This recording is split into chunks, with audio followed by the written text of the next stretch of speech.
Oh my goodness. Oh my goodness. What is going on? Why is my... Hold on a second. Hold on a second. Oops. What is going on? Why did my model not load? Why did this not pair? What is going on?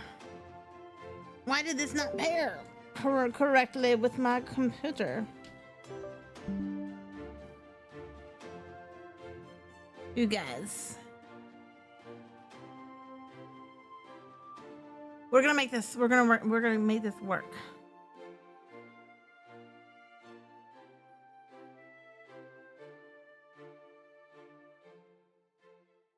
Why is this not, oh, Kai was playing with the settings. Hold on a second. Kai was playing with the settings, so now I gotta do a couple things. I think that's what happened. I think that's what happened. Don't worry. Hold on. Hold on.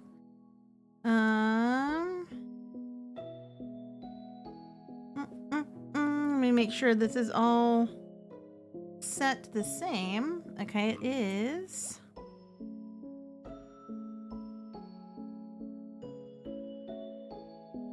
All right, all right. Is it connecting? Could not connect to my PC. What do you mean you could not connect to my PC? Uh-oh. Come on. Come on, come on, come on, come on. Why are you not being able to connect? Ugh.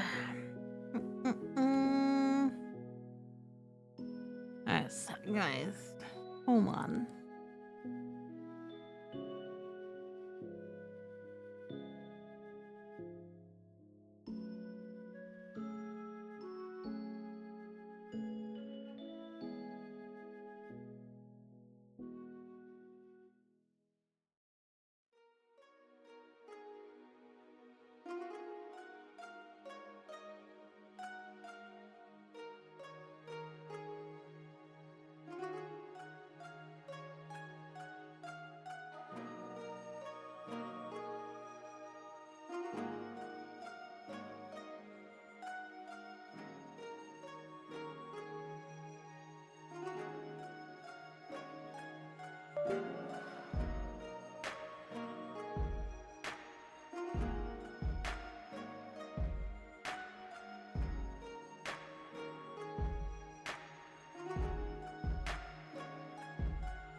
We fixed it. Okay, cool.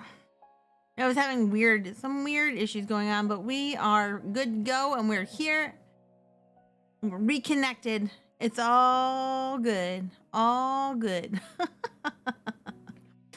Late because I was playing with cats because they're adorable right now. They're all sleepy or they're the best when they're sleepy because then they're not being monsters. And then we had some technical issues.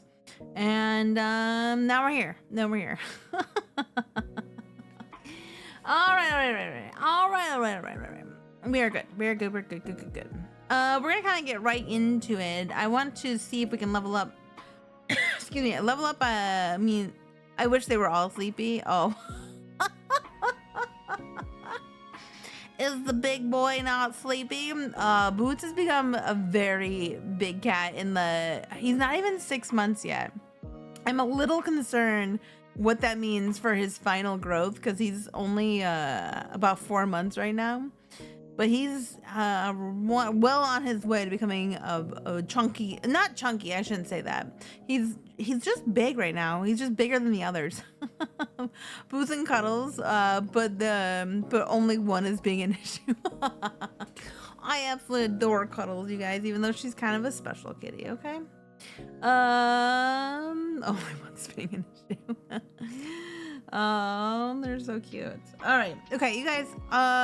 Speaking of nothing, because I'm getting the Love in Deep Space. Okay, someone told me to play it, and I was like, "Is it really worth it?" And I found out, I've seen it like advertised, and I was like, "Nah, blah blah blah. It's not really my kind of a game, right?" The Love in Deep Space isn't really my kind of a game, not usually, but someone's like, "Oh my god, this game's fantastic," and I saw some pins. A lot of pins actually. They've been like hot items, I guess, recently. And I was like, is this game actually worth it? And they were like, yes. Yes. And I was like, okay, fine, I'll give it. I will say the game itself is okay.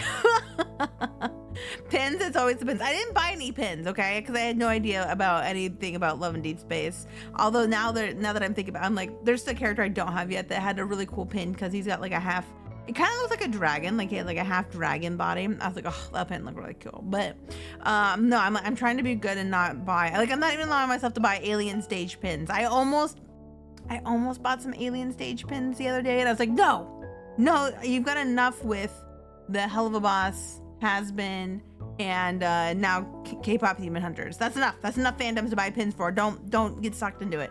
So I have not yet. But I saw the pins and I was like, maybe it is good. And then people told me to play it, so now I'm playing it. And I think the main storyline's okay. I'm not really following the main storyline, but I do kind of like the combat. It's kind of fun doing the combat. But then there's like a bunch of extra stuff. There's almost too much extra stuff. And all of it is like, all of a sudden it'll be like 4 hours later.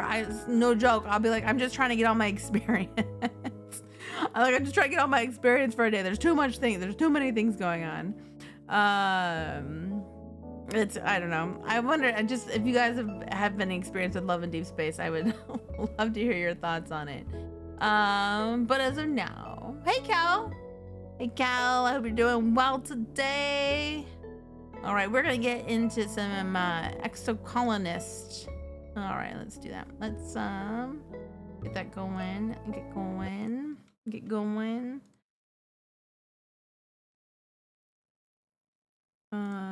But yeah, just trying to get like all my daily experience points, you know, as many of them as I can. It's like so much. Then they have like, they're like, you can like, you could actually have them like do like reminders and stuff like that. I was like, I don't want them to like remind me about things. They're like, remind you in the real world. I'm like, get out of my life, you're fictional. Like, it's fun enough like that, but come on, I can set my own alarm. Thank you very much.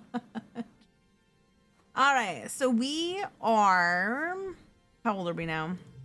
Oops. We are 13. We just started a new year. Hal is dead, our teacher's dead, Tonin is dead. Okay, we found a few more of our friend Anemone's siblings. Our old friend Tammy is dead. There's a lot of dead people. We're really good friends with Tangent because we did so much schooling. We're pretty good with Cal as well. Mars is like falling behind. Mars is falling behind on our friendship level, which is okay. I don't think we'll be able to get all of the friendships.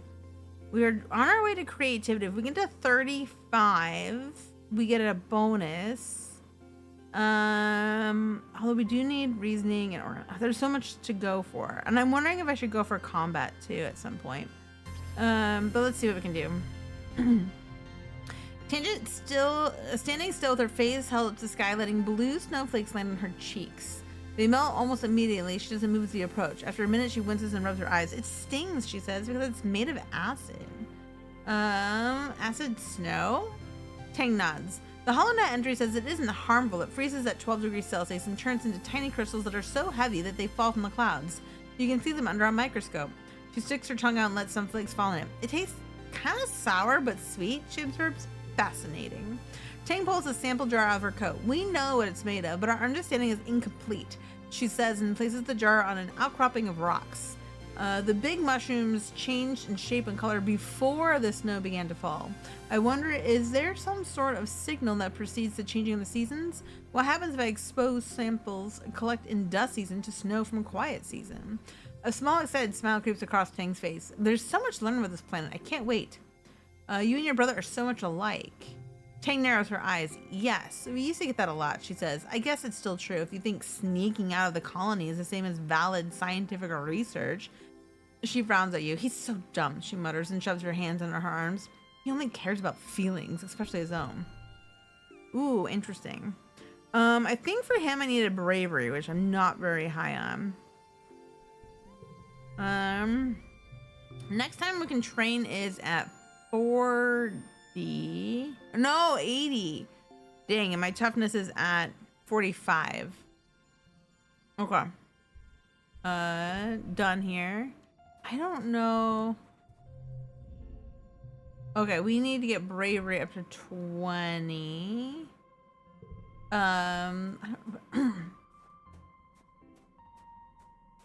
Cal wants biology. That would give us toughness. And, oh, medicinal herbs. What do we have in our collectibles? We have quite a few things. So you know, Selena, you're all right, Mars, as you approach. You blink at her, trying to figure out what she means. You're an all right what? At the sun silence, Mars laughs and tosses her hair over her. You're all right, she repeats. You actually have good taste, unlike all these other nullheads. Ever since we landed, it's been help with this, Mars, and don't waste resources on that, Mars. It's boring. At least you understand the importance of some sophistication. Oh, no one told me that my category didn't update correctly. Please.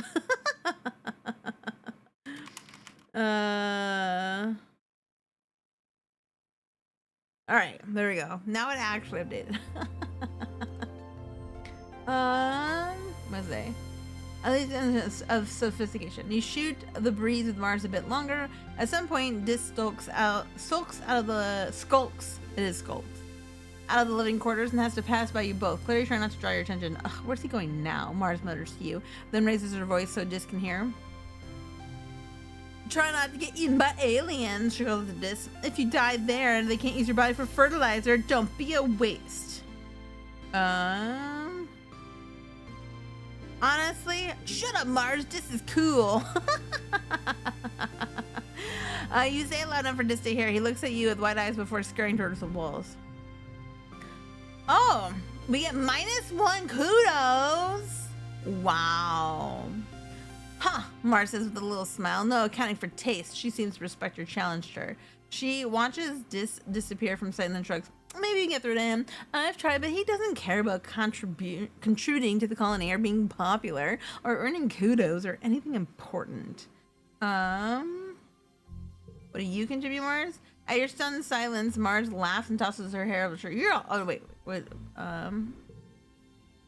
Mars laughs and puts her hands on her hips. I contribute plenty, and you know it, Solana. People need someone to tell them what to do, don't they? Oh, I guess. That will give us organization and something else, which will allow me to talk to my mom. Animals will allow me to talk to my dad. Our stress is pretty high. If we can get some kudos, then we can... We need a perk.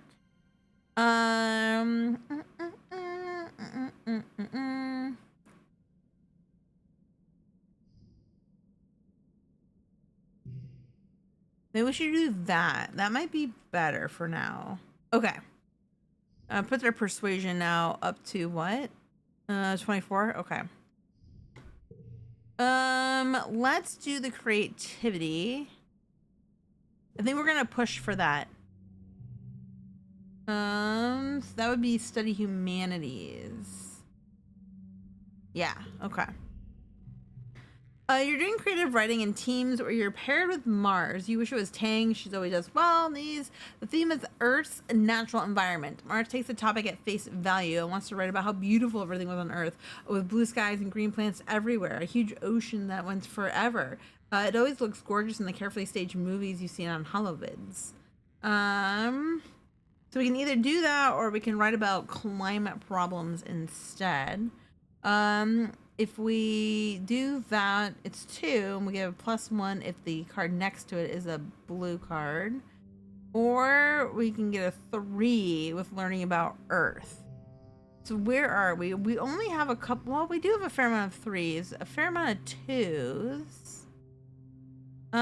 Maybe a 2 would be better because then we can keep in straights. So we're gonna get a lot of blue cards now. I'm gonna have to eventually lose some memories. Let's run with Mars's idea. Plus, she gave us 5 kudos. All right. Mars takes the creative part of creative writing literally, describing Earth's lush forests and verdant plains and deep jewel-like oceans with a reverence bordering on the obscene. She's pretty passionate about it, so you let her do most of the work. Mars insists she gets to present it to the class. This too is a good idea. Mars is a born presenter. You aren't sure that it's totally based on facts, but it is received well by both your classmates and your teacher. You get a handful of kudos for doing well. All right. Boy, I really don't want to minus a kudo if I don't need to. Although I might need to. I might need to.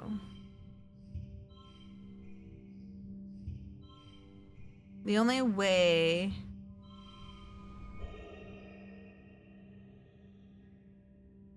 They're saying... Oh, I know what they're saying. Look at the straight, and then we'll get a pair.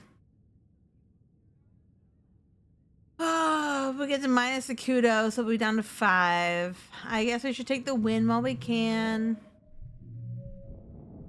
That gives us an extra creativity, which pushes us at 29. Okay, that's pretty good. And you wait to the sound of your parents arguing in hushed tones, clearly trying not to disturb you. You blink away the sleep from your eyes, eventually remembering, wait, isn't today your 13th birthday? Where's your birthday cuddles? Your parents always make a big deal about your birthday. You peek through the privacy curtain on your bunk and listen to their argument. So that gives us a couple of friendships with Mars. Okay. You're being unreasonable, your mom says. Solana is a teenager now. You have to give her the opportunity to take calculated risks or she'll start acting out. That's just what being a teenager is. Going off into the wilderness isn't a calculated risk, your dad replies. It's too dangerous. It's weird to hear your parents arguing. If they ever disagree, they sort it out quietly or go to mediation. This time they sound really upset. It's unsettling. I think I should. The danger isn't you don't need to. I think I should. More stress. Oh my god. They glance at you. Your mom holds up her hand to silence you and goes right back to talking. Geranium, she grates. You've said yourself that we need every person out there surveying for edible native plants. You're even going yourself. Why not our daughter? Your dad flails his hands helplessly. Because, Fululu, she's our daughter. It's our responsibility to keep her safe. Your dad, there he goes. You're not keeping anyone safe by coddling her, your mom almost shouts, and your dad flinches in shock. Solana's survival depends on her understanding this planet we're living on, so we're not doing her or the colony any favors by pretending that that's not the case. So if we had bravery of 15 or greater, we could have done that one, but our bravery is only at 9. I think we're just gonna stay quiet. Anything you say would just make them more upset, and they're doing a good job of that all by themselves. But you're so angry with them right now. Why can't they act like proper parents? They argue for a little while longer before your dad raises his hands in defeat. Your mom's fierce expression softens. Hey, Solana. Sorry it's your birthday today, and we're here arguing like a pair of assholes. Happy birthday. They both give you a hug. We meant to order up from the canteen and have your usual birthday breakfast, but we got talking about how Utopia's opened up a position, expeditions for kids 13 and older, and well, that's, now. That's you now. I suppose we'll have to let you spread your wings someday, your dad relents. I just feel better knowing you were safe here inside the colony walls. He gives your mom a faint smile. He decided early on to let you choose your own path in life. So if you want to join the expeditions, we're behind you. Just be safe. All right, so we unlocked nearby expeditions. Okay. We're actually too stressed, I think, to do anything.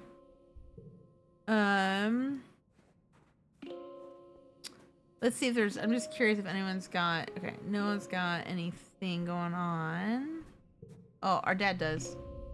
You find your dad comparing some plant samples. When he sees you, he puts down the test tubes and gives you a big hug.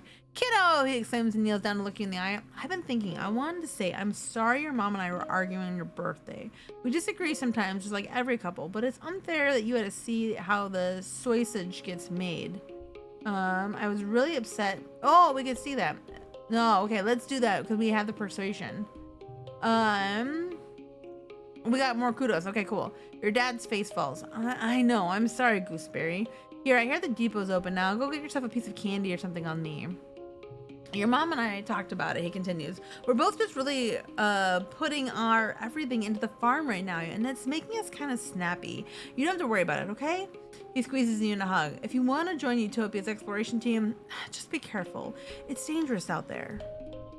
All right. We need some time off. But I want to check out. I don't even know if they'll let me do anything right now, but I wanted to see what it would say. Oh, so now we can go down here. So survey the plains. You're too stressed out, you take a month off. Looks like strength. We're gonna, these, maybe combat and animals or something like that. All right. Can we? No, that's about it. Okay. So we're super stressed. We could do this one. I don't think we can buy anything in here. I think everything in here in the commissary is yeah, we need 50 for our birthday cake. We only have 9. Plus 5 animals and 1 to all flushes. All right. Go up on the wall again, or let's do this. We did the wall last time, I think, so we can relax in the lounge. You're relaxing after hours when Antecedent pops her head into the kitchen. She announces in an artificially sweet voice, is looking for someone to help with part-time cooking duties. Someone young, someone responsible, someone organized. Someone, she stares pointedly at the teens in the room, who might have too much free time on their hands. Need 20 or greater, which our organization is not good. It's 15. That's avoid eye contact. Sweating away over humid food nanoprinters really isn't your thing, so you hang back. Antecedent sighs and rubs her hand on her apron. Well, if anyone changes their mind, I could use the help. We took the month off. Oh, we forgot about Cal's pet socks. I ate them all. So what do we have here? We have a bunch of 2s. We could probably get rid of the I ate them all. I do like this one. It gives us +3 on this 3rd round. I kind of wish it was a better choice here, but I think we're gonna get rid of the I ate them all. All right. So we're good here. We're very close to the creativity. I kind of want to keep going there, but I just want to see, since we weren't able to look at it last time. I wonder if we should give Cal a thing. Do we know what he likes? Blue boba fruits. I found something you might like. Let's give him one of these. We have like a lot of those. Neat. I don't know, but I love it. Okay, maybe we gave him one of those already. I don't know. Maybe they all just say that about that. So if we explore nearby, we get bravery and perception. If we survey the plains, it's perception and animals. Okay. Interesting. It's a lot of perception. I think now we probably can't do this then. Yeah, because we can do the other thing, we can't get out of there. Okay. I really want creativity. Let's keep going with creativity. And just we're 29. If we can get 3, that puts us at 31. We're very close. Apply for the job. You see to notice in the engineering of HoloWeb, chief engineer instance needs someone to help with After school tutoring, literally anyone who's an complete idiot will do because she's desperate. Please apply. Sure, we'll apply. I'm just curious. You tell Dr. Instance you're interested in the job. She looks up from her hollow palm like she just noticed you exist. Yes, you'll do, she says, nodding. The younger, slower kids have trouble keeping up with the congruence sometimes. You mostly just have to pat them on the back now and then and stop them from wandering off when they're supposed to be studying. No offense, but anyone with a pulse could do it. You wait for further instruction. Instance sighs, shooing you away dismissively. You know what the classrooms are? Just come when you're not doing whatever nonsense seniors do here. Alright, so now we can get to work. This has the truth value.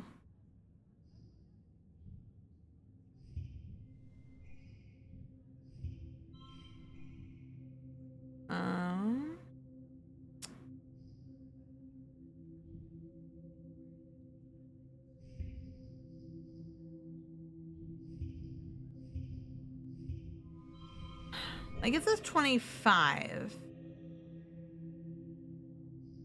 If we were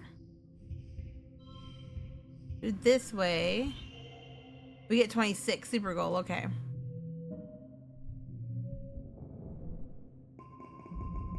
Oh, okay. So our creativity is actually shop, close perk, new cards in the depot. Does that mean we actually get to? Oh, I was hoping that would be a new perk there. Okay. Oops.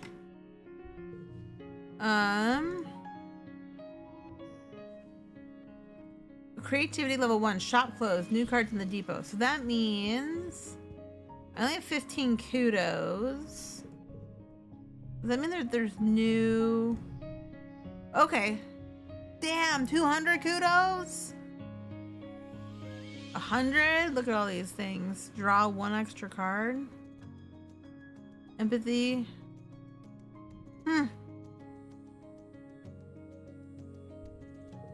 I wonder if that would, because it's like an extra thing, I wonder if we could get like, it would go in another slot. Okay. So now the question becomes, what do we want to work on next? Now that I got this perk. Do we want to work on our bravery or organization, reasoning? Our persuasion's pretty high.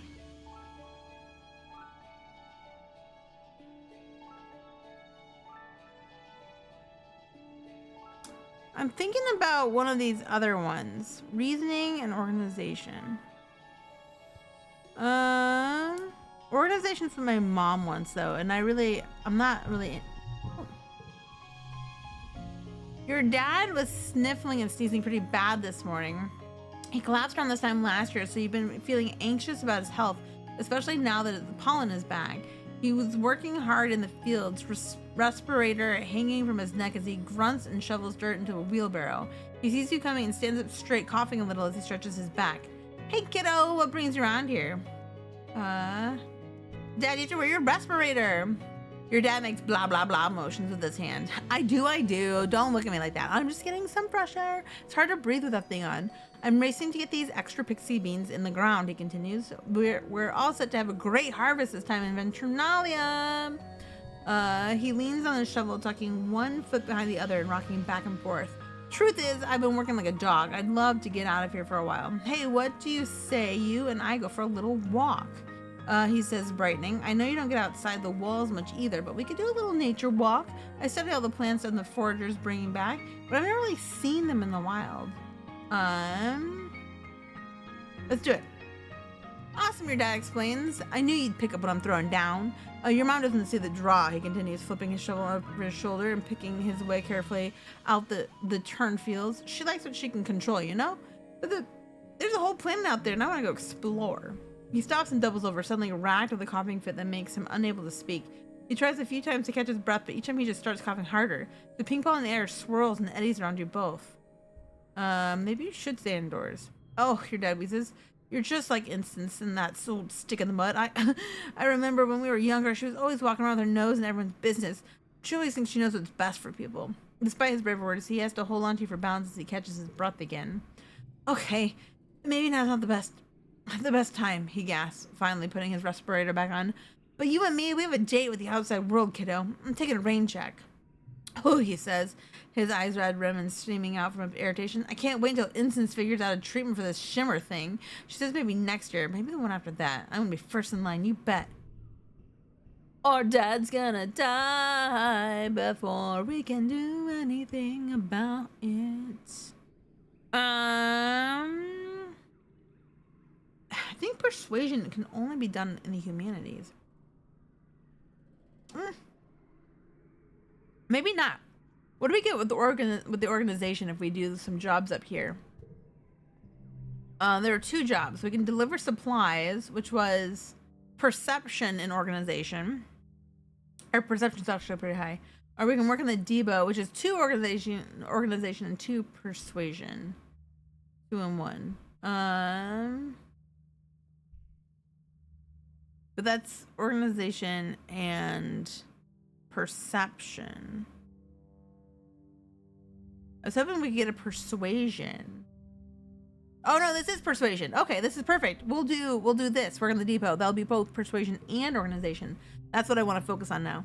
Mars insisted on being the one who talks to people and takes requisitions while you work hidden in the back loading packages onto the conveyor belt. Mars is counting her kudos and tips for the week. Mars tips 10 kudos. I'm gonna so buy many sour sticks with all these tips. It's not fair. You're the one running around in the back doing all the heavy lifting while she gets all the credit and kudos. And you want those kudos because you're saving up for something. We are saving up for something. Mars sees your barely controlled anger and can't help but rub it in. Oh, what? She says, are you jealous?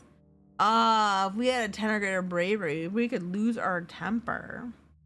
Convince her to split the tips. There's a 2 for the yellow. Convince +3 for challenges. This is the same. It is, okay. Convince her to alternate jobs. Ooh, we needed a 20 or greater in persuasion, and we have a lot. Okay. Let's convince her to alternate jobs. You swallow your anger and calm yourself. You are sick of working in the back all the time, and Mars needs to take a turn there. From now on, you're going to alternate days. It takes some convincing because Mars thinks she's better at filling out forms and carrying things, but eventually she gives in. I'm glad to see you stand up for what you want, Solana, she tells you seriously, her arm on your shoulder. You can't let the world walk all over you. Tomorrow, you can keep all the tips for yourself. Okay. We want those tips. All right. So what have we got? We've got...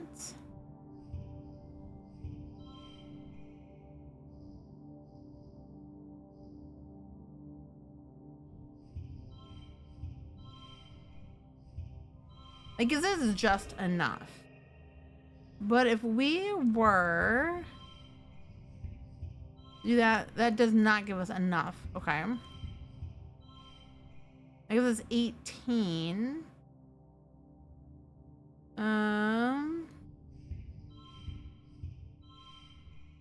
That does not give us enough either. I think that's kind of gonna be how we roll. All right, that's gonna have to be it. Oh, we got it all. Okay, cool. We have 25 kudos as well. So our persuasion is at 30, very close, and our organization is now up to 18. Okay, cool. Very good. We're gonna do that again. Because I didn't check on everybody. So I got distracted by my dad.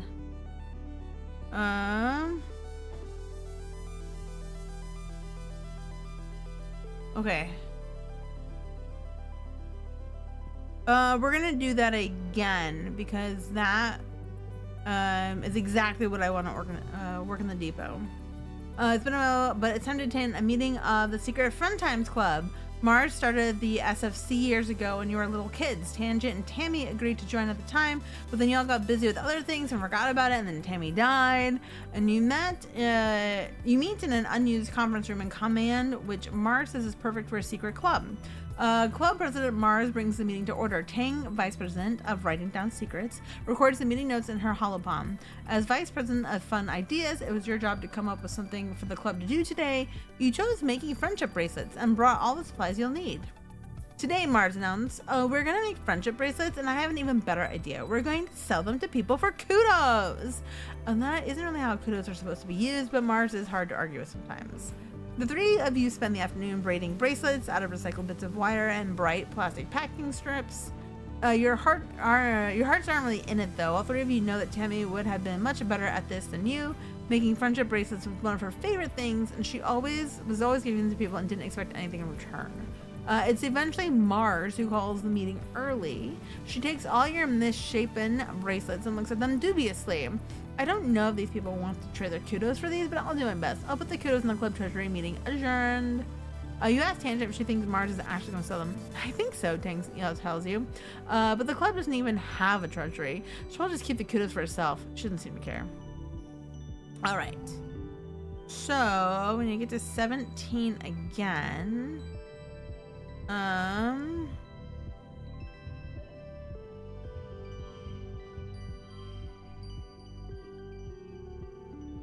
ooh, hold on a second.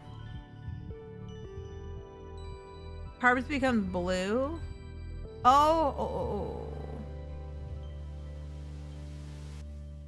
Hold on a second.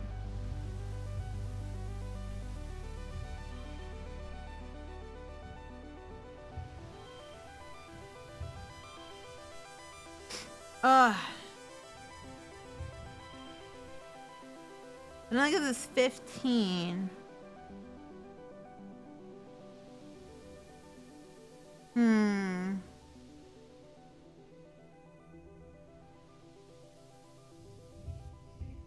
Is it better if one doesn't become blue? No. Well, I think it did. Oh, that won it. If we do this, we don't win it? No, we do win it, but it's the same.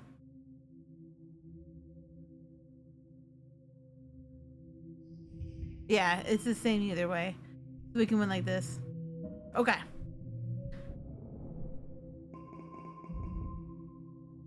Okay, so persuasion is now at 32, very close to being 35. And our organization's at 20, which I think, okay, you're getting older. It's that magical time in your life full of discoveries and possibilities when children become adults and their bodies change in weird, wonderful, and often embarrassing ways. When you were younger, Congruence gave your class a frank presentation about preparing for the changes your bodies would experience in the next few years. Which parts of the presentation were relevant to you? Menstruating, voice changing, none of it. I'm like a doll there.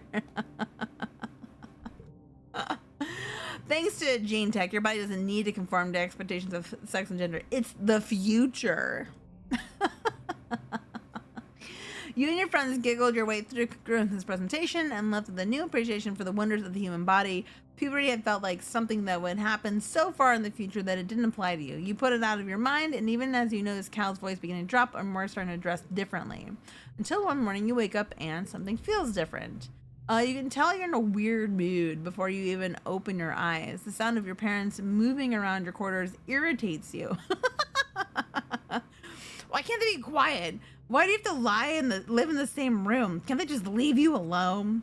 You throw back your privacy curtains and snap at them. Shut up! Your mom and dad blink at you in shock for a few seconds, and your mom's face goes red. Excuse me? Young lady, you do not speak to people like that. You're not the boss of me! Your mom opens her mouth to yell at you, but your dad raises his hand in peace. Hey now, let's walk it back a bit, he says diplomatically.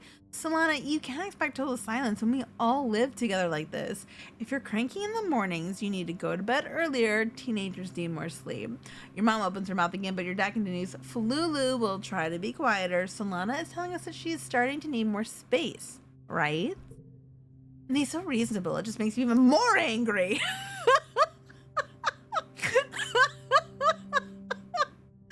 How dare he try to understand? You roll over in bed and sulk until they leave. Oh my god, that's so true.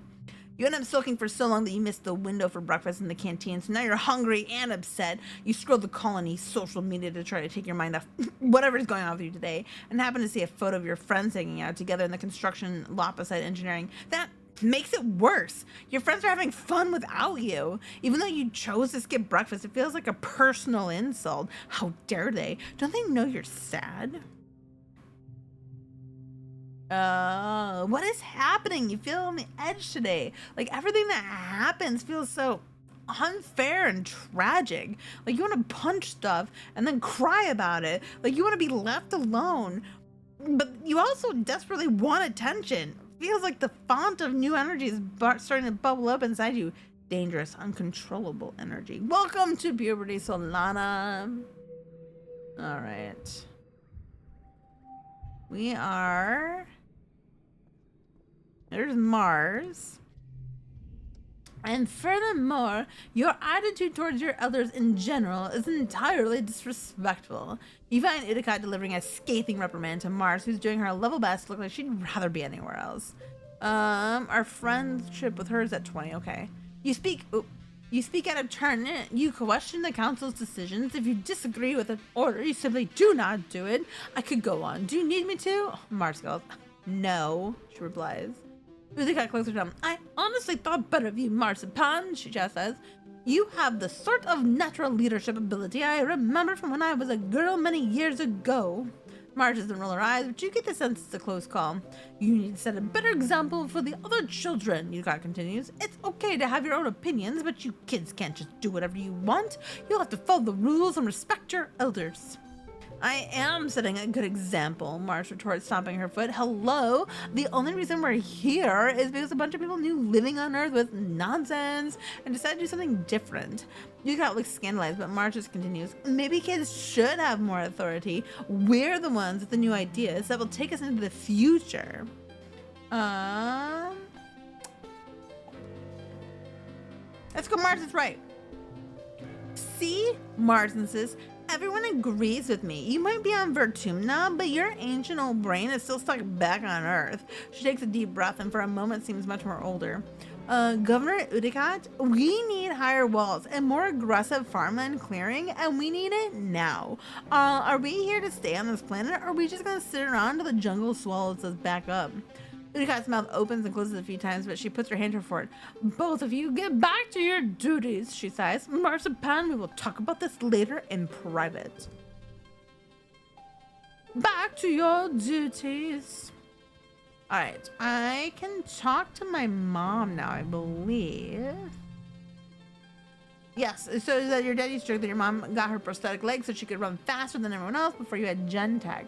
You don't think that's true. You guess she lost in some kind of fight, but she barely ever talks about it. Except for days like today when she's stumbling around like one leg is shorter than the other. Stupid thing, she grumbles. When am I gonna have time to get this damn thing fitted right? Alright, so we can tell her what we learned today. Well, you haven't really been in school for a while, or even in engineering, but you tell your mom about some paperwork you had to deal with. You're pretty good at organization, so it was easy. Do you know why we call it paperwork, your mom laughs? It's true. It's not like you're sorting actual paper. Back on the Earth, we used to have to use paper to... Never mind. She slaps you on the back. Good for you for having your head together. All right, so we have a new card. Ooh, rebellion is increased. Okay. So I think, unless anybody else has a thing, which they don't, I'm gonna do, okay. I should be able to get away with one more delivery.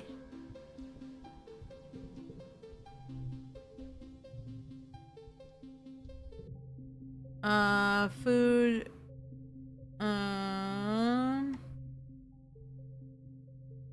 the second month of dust. Okay.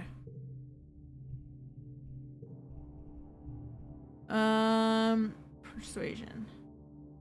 Perception. Yeah. Okay, we want persuasion. You're scrolling through a hollow novel behind the desk. Excuse me. You're scrolling through a hollow novel behind the desk when Tangent comes in. She pauses and looks uncomfortable. When she sees you and Mars looking at her, she quickly disappears into the shelves. You and Mars shrug. A few minutes later, Tang comes up on the counter and drops a fistful of candy. She shifts from foot to foot as you ring her up, jostling up and down and rubbing her stomach. I also need something from behind the counter, she says quietly. Some medicine. You ask her what she needs, and she mumbles a name and you can't hear her. She mumbles again a little louder. Mars sniffles again. I'm sorry, what? Tang rolls her stars, she curses. I need fart pills, okay? The stupid alien bacteria and all of the weird need of food makes my stomach upset. OMG, Mars laughs. You have blue gut? Really? Tang the Perfect has blue farts? Tang crosses her arms and looks miserable. You give Mars a questioning look. Blue gut? Mars says. You know, when you keep farting and all farts are like this blue dusty stuff. Mars leans over the counter to get a better look at Tang's backside. Oh no, she says dramatically. White was not the best color to wear today, Tangent. Your butt's as blue as Solana's hair. Mars cackles as Tang anxiously cranes her neck to look at her rear. Liar, Tang mumbles, not meeting her eyes. Just give me the pills, please. I don't want to talk about my stupid body. Be sensitive and nice. Oh my god, I forgot. She hates that. Oh, she hates me. But we did gain an empathy, so okay. You let Tangent know that you're very sorry this is happening to her. Blue gut is an uncomfortable condition, you tell her, but it doesn't make her a bad person. You let her know that if there's anything you can do to help, you'll be there for her because that's what friends are for. This approach seems to make Tang even more miserable. She takes her order and rushes out of the depot as soon as you're done. All right, we need 17.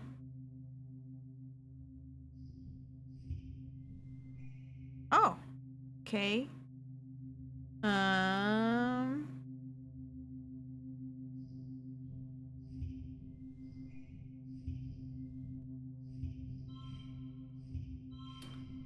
give this 15.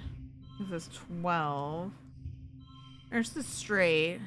Bonus pairs.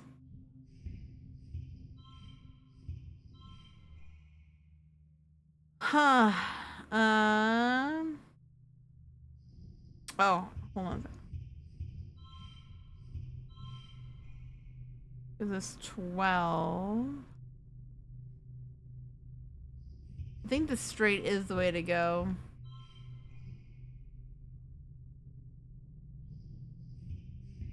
I wonder if I can do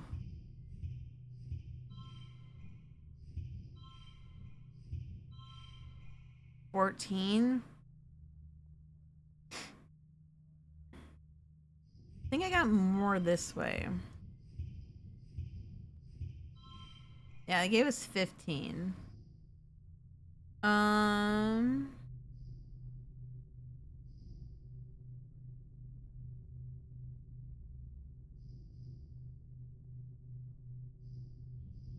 could use one of these.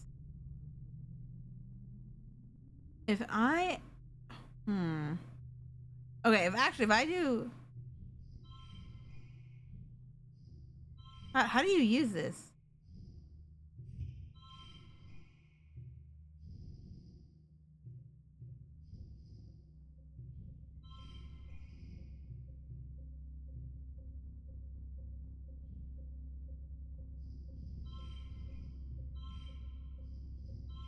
How do you...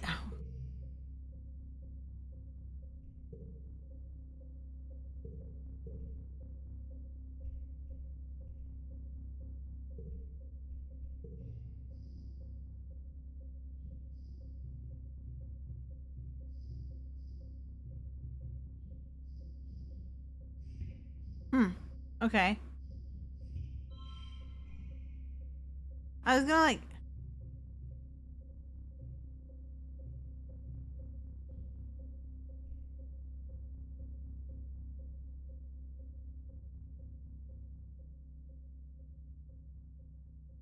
I would push through. Okay, interesting. I don't know how to use those. Our persuasion's at one more. Okay, one more. Let's just see really Now we have another one, but honestly, nobody cares about them.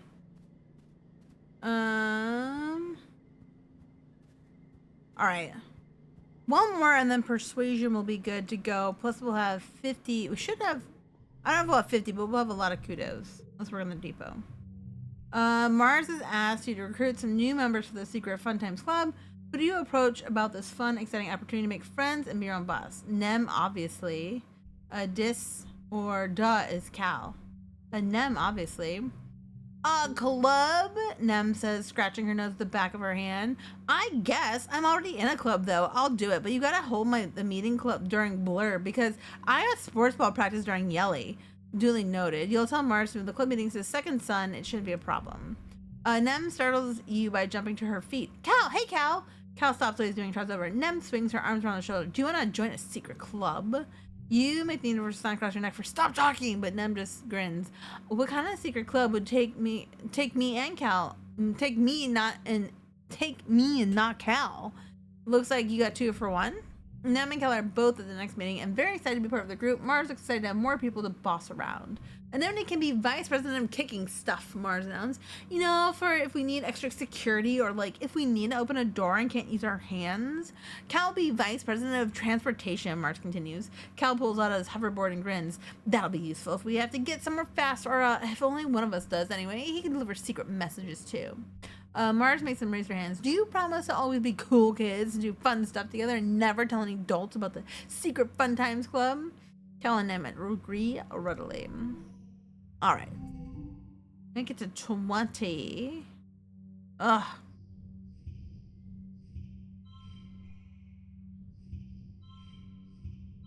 All right. It gets me to 16.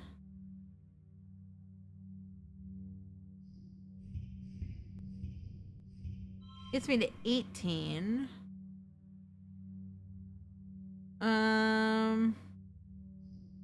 Why do I keep getting this one on all the blue challenges?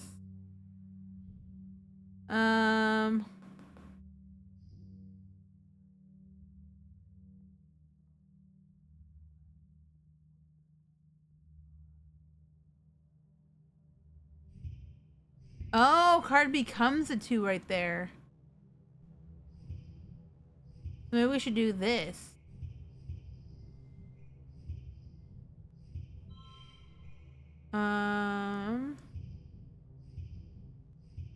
There we go. There we go. Now we win. And we should have a new perk. It's Ventrinalia. Time for speeches, games, and feasting. You stare hungrily at the feast table. Sure, it's mostly soy rations, but it's still more food than you usually see at one time. Oh, there's no perk in persuasion? Oh, that kind of sucks. I wonder what else would give us a perk then. Maybe. I don't know. We'll have to see. We'll have to think about this. This year though, there's something new. Great big turneens of glowing beans. Weird. You try to sneak some food before the speeches start, but Chief Engineer Instance catches you and smacks your hand away. Your mom gets really mad at her, and it causes a huge yelling match. Your dad directs you away from the table as Instance blames your mom for the way things are right now, whatever that means.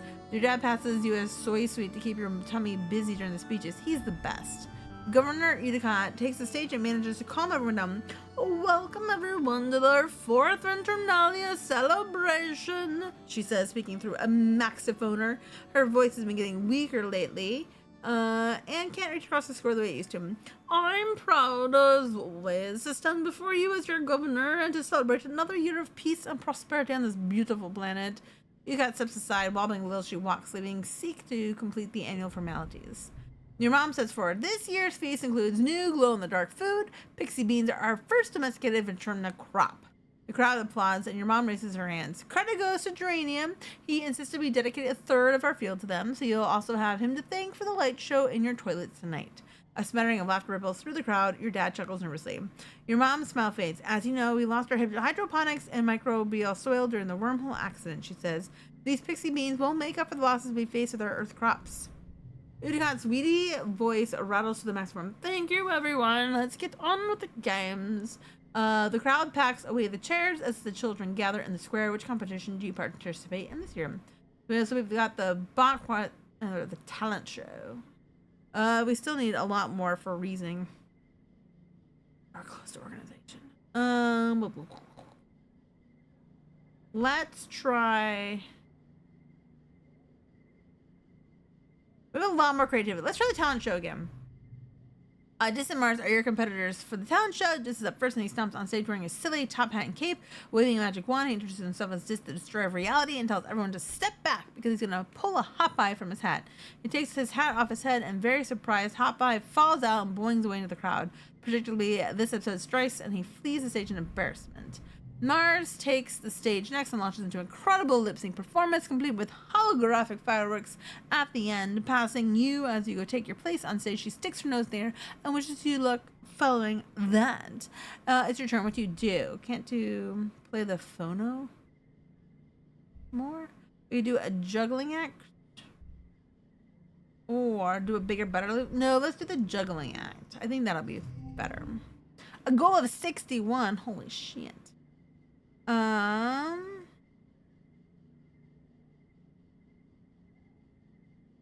Let's do. Ooh. Actually, maybe we'll do.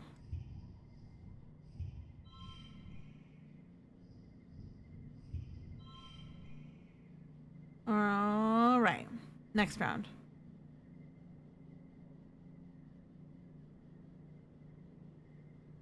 Yeah, that'll be fine.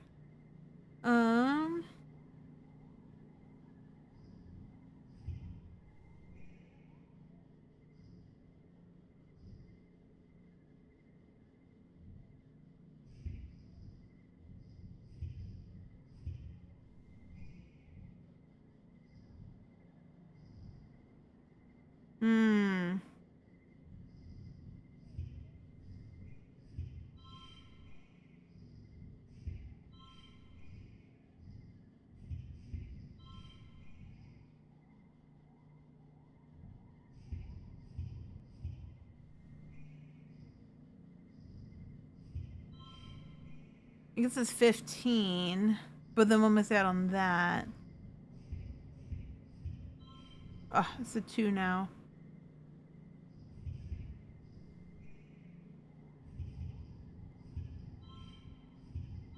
I guess it's 19.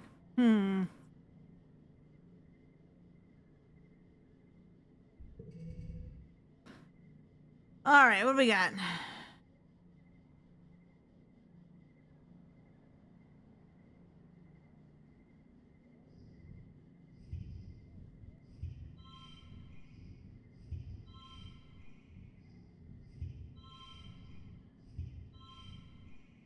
This is 24.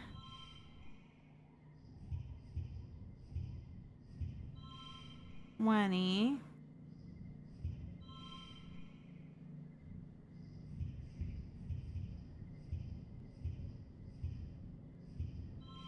26. That's pretty close.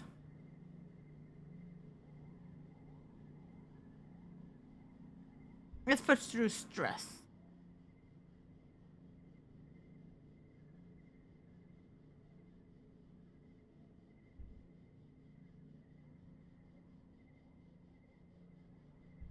What's our stress at?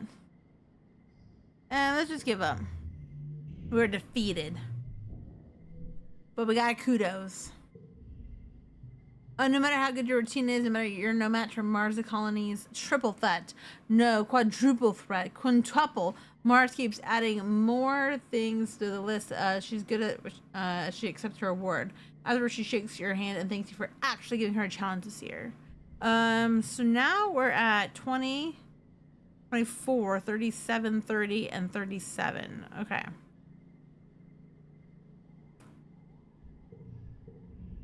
Finally, time for the feast. The pixie beans are a hit. Your parents keep touting their benefits. They grow well here. They're super nutritious, taste great. They're really versatile. Kids love the bright, the color, glow. Your rumbling stomach has made you grouchy. Your parents wouldn't let you eat until they finally stop bragging about their dumb beans. You consider the options: pixie bean soup, pixie bean salad, pixie bean chili, even pixie bean aquafaba dessert. Everything glows in the evening twilight. Screw these stupid beans. You suddenly shove your pixie beans, everything around on your plate. You don't even want to eat them anymore. Stupid beans, stupid feast, stupid games, stupid everything. Ugh. Every time someone turns to talk to you, especially about how great these beans are and how great your parents are for growing them, you just get more irritated. They're just beans. It's like they love these beans more than they love you. You're probably just hungry. All right, let's eat our pixie beans. You want to rebel against these stupid beans, but the truth is you're too hungry to resist. You count backwards from 10 to calm yourself down so you won't blow up at your mom. Why is she smiling all the time? Ugh. You settle on glowering at her over your plate of glowing beans. She notices, but she just purses her lips and turns away from you to talk to someone else. Rude. You shovel food into your mouth, trying not to look like you're enjoying it. It's okay. It is as delicious as everyone said. And you start to feel more human the more you eat. Right, yeah, food is great. You do feel better after you eat something. Everyone is high spirits for extra dinner, breaking off into little groups. You talk more or make music together as the sky darkens. For the shortest night of the year, you feel your mood improve by the minute as your friends pull you into a fun, rhythmic clapping game. As your irritation fades, you wonder if this is what congruence meant when she warned you that hormones would make you feel out of control sometimes. When you go back to your quarters to get ready for bed, your dad gives you a big hug. It's exactly what you needed. All right. So I was kind of hoping we'd get something in persuasion, but we did not. The next closest thing we are is to organization. We could do both of those are organizations. Is there something else that has organization or no?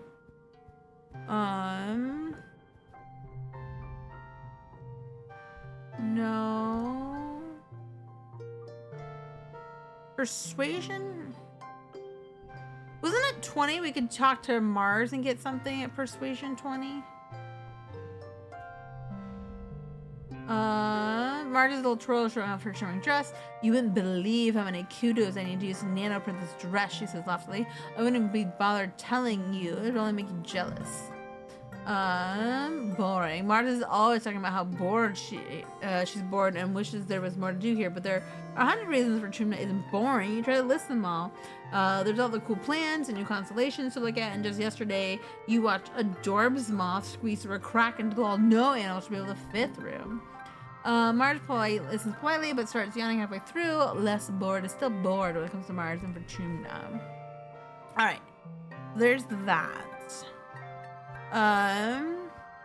If we go here, there was study life sciences, which biology and reasoning, reasoning engineering, creative and persuasion, tutoring children gets us reasoning and empathy plus 12 kudos.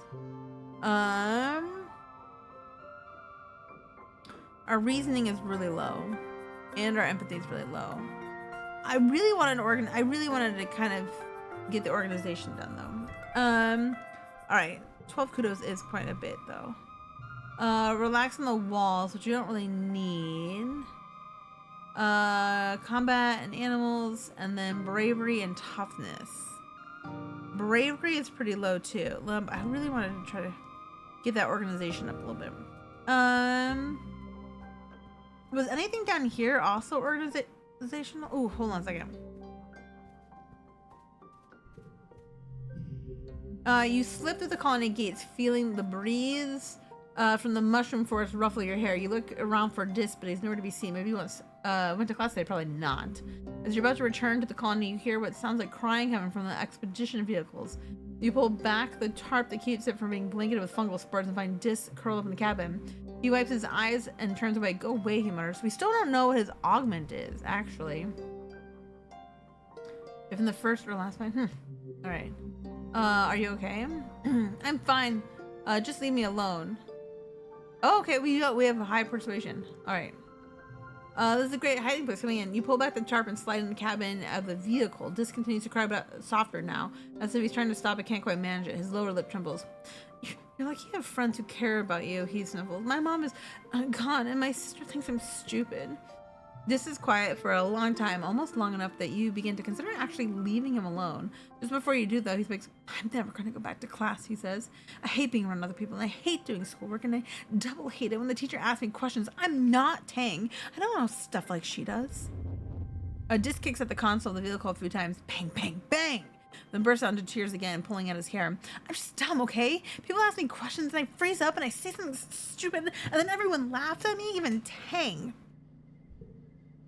Tang laughs the hardest, he sobs. She's embarrassed by me. I know she is. Today she just told me people would like me more by stopping so sensitive and immature. We need folks to use their hearts too. Oh, he doesn't like that. Oh my god. Him and Tang, the siblings. I have such a hard time. I just turns away. See, even you think I don't use my brain. I suppose everyone always thinks Tang is better than me. Dis wraps his arms around his legs and hides his face in his knees. I hate her, he mutters. Everyone thinks she's so smart, but she's just a big meanie. I hate everyone here. I hate being here. I just want to be left alone. Interesting. So we lost some friendship points there.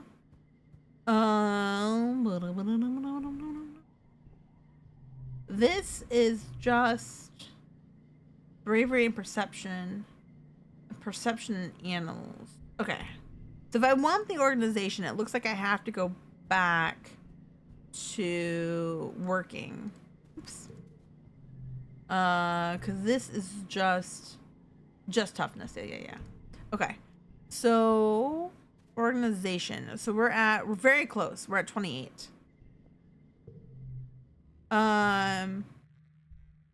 So this is organization and perception, and this is organization and persuasion. Our perception is actually pretty high, but I would like to get it up a little bit higher. I think perception is going to come back.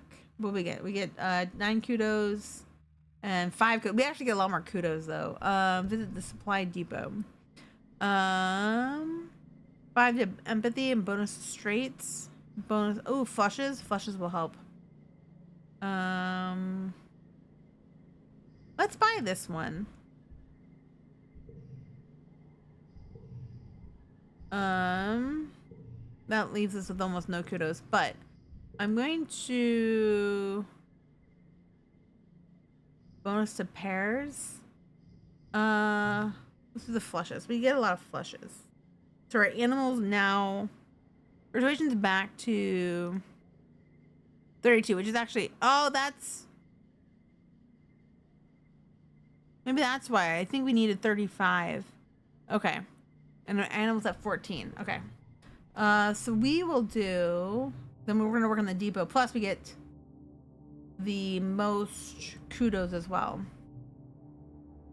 You're working with Mars and the depot order comes through on your hollow palm for 10 batteries for the crutch. You're busy packing up another order, so you send it over to her hollow palm. Despite her constant complaining about how boring and beneath her the job is, Mars is very good at it. She finds ways to do things faster and more efficiently, and she hardly ever makes mistakes, which is why you're surprised when you get the order from the nanoprinter and find 15 batteries. You check the acquisition again. Wait, it says 15 batteries now? You swear it said 10 before. Mars scoops up the extra 5, giving you a wink as she hides them in her bag. No, we're gonna confront her. Oh, don't be a buzzkill, Solana, she says, rolling her eyes. Even Seek skims a little off the top. Why else would they keep such a tight control over the nanoprinter? What are you gonna do? Tell Udicat, she adds. If you do, Seek will be on my side because they'll know I'll sell them out too. It'll be your words against both of ours. Besides, it's not even for me, she continues. It's for the Secret Fun Times Club, which is a secret. So it's not like I can send an actual acquisition for this stuff. Tell Seek, help cook the books. But we have like not that much. Steal for yourself. It gives you plus 10 to all yellow skills and plus 2 to yellow challenges. Emoji Proji.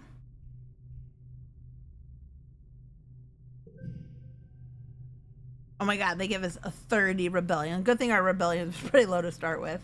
You're resolved to try out Mars's trick on the next order. That looks interesting.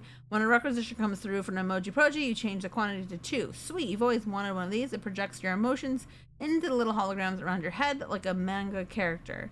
Sweat drops, popping veins, fire, and little hearts. It's fully programmable.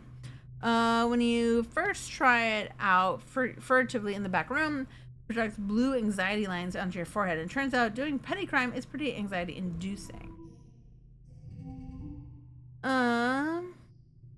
Okay.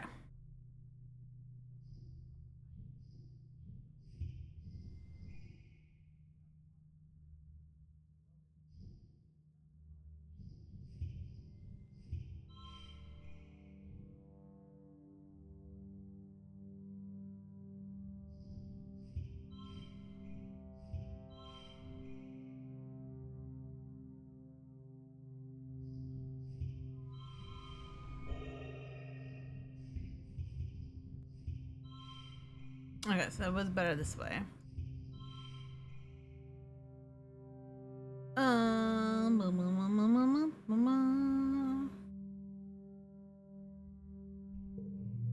Alright. Very good. Okay. So we are now at 35. So we've got a +1 to social card per yellow cards get, +1 to social challenges. Alright, cool. New perk. But it's still not like a perk for my gear. Okay. Interesting. We're almost, organization's at 31. We're very close to that.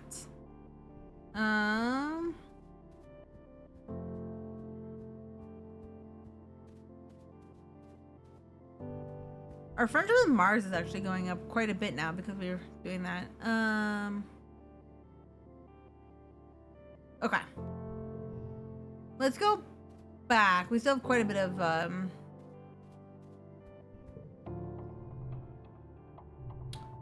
work in the depot or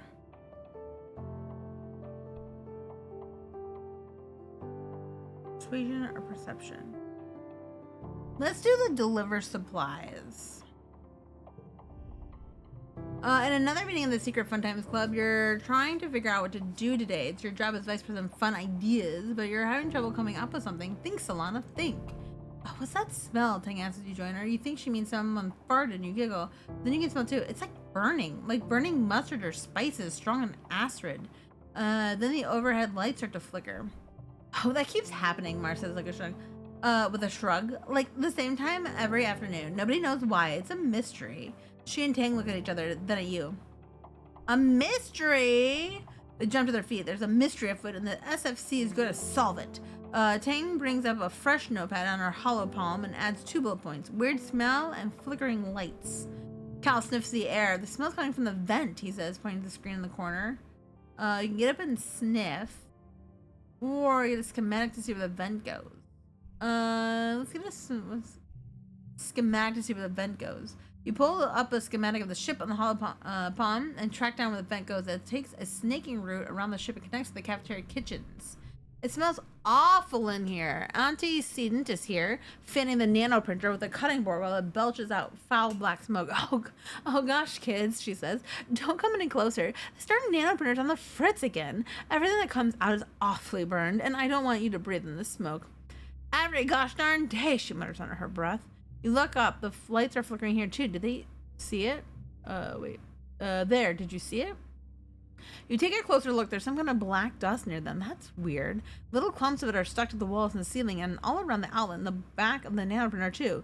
You climb up onto the counter, much to Auntie Seaton's annoyance.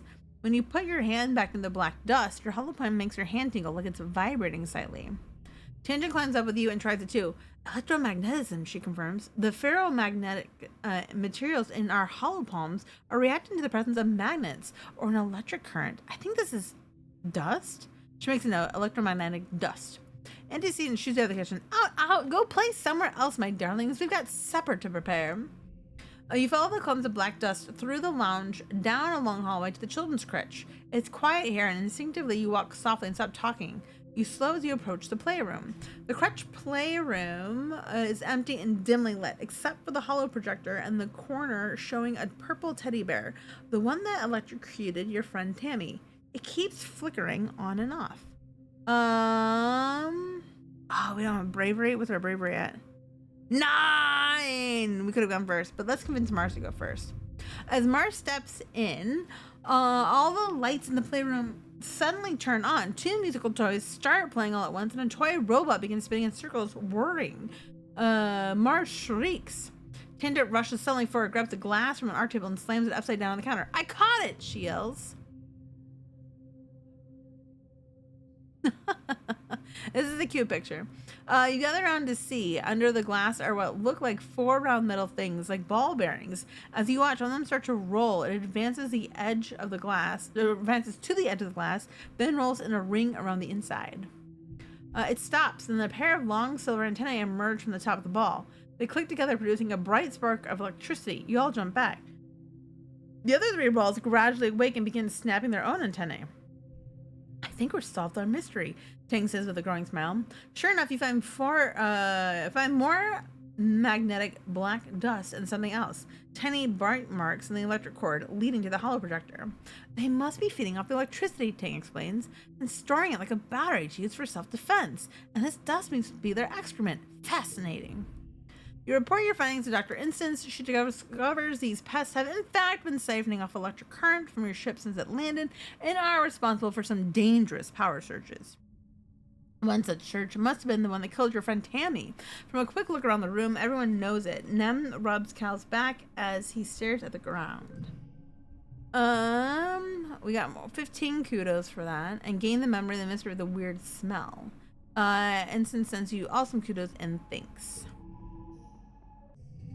All right. A card becomes blue.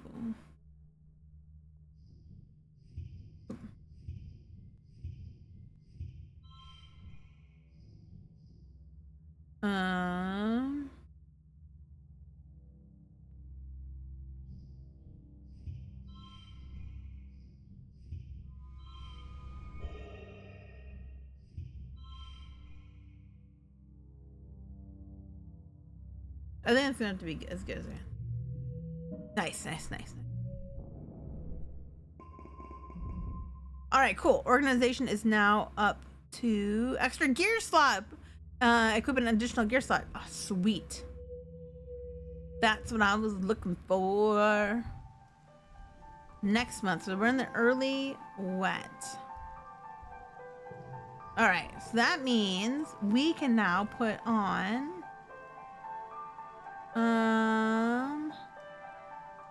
5 to biology. All right, very good. So now our empathy is at a 21, 45, 43, and our bravery is at 19. Very good.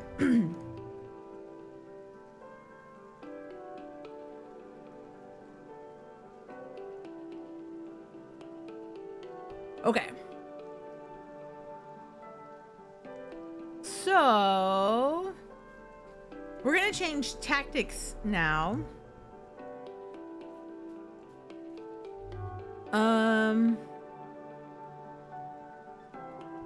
Did we already talk to him about? We did. He needs 40. We don't have animal. We already talked to mom. Mars should be at 40 now too. Oh, we can get into a debate with her. Okay. Mars is a little twirl showing off her shimmering dress. You wouldn't believe how many kudos I need. Oh yeah, I thought we already did this. Get into a debate. Mars will never stop using her fists to get her way, but she loves a good fight nevertheless. You ask her what she would have done differently if she'd been the captain of the Stratospheric when you landed, and her eyes go wide. She launches into a list of shoulda, wouldas, and whatever she says she would have done, you offer reasoning for why it wouldn't have worked.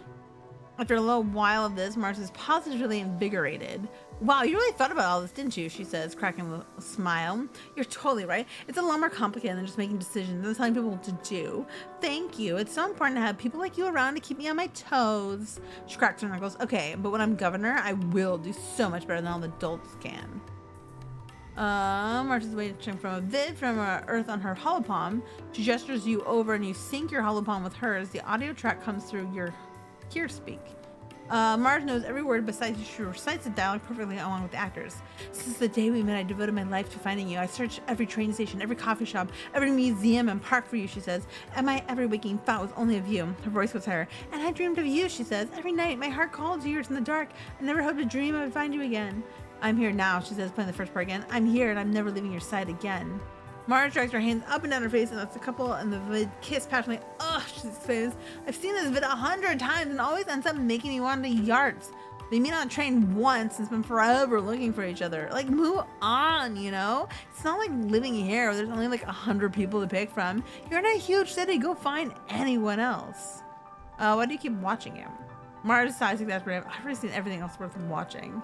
Breaking protest, she puts up her hand. Okay, fine. I do like the city parts. Like, it isn't post-real to imagine cities so big you get lost in them. So many people that you can meet someone and then never see them again in your life.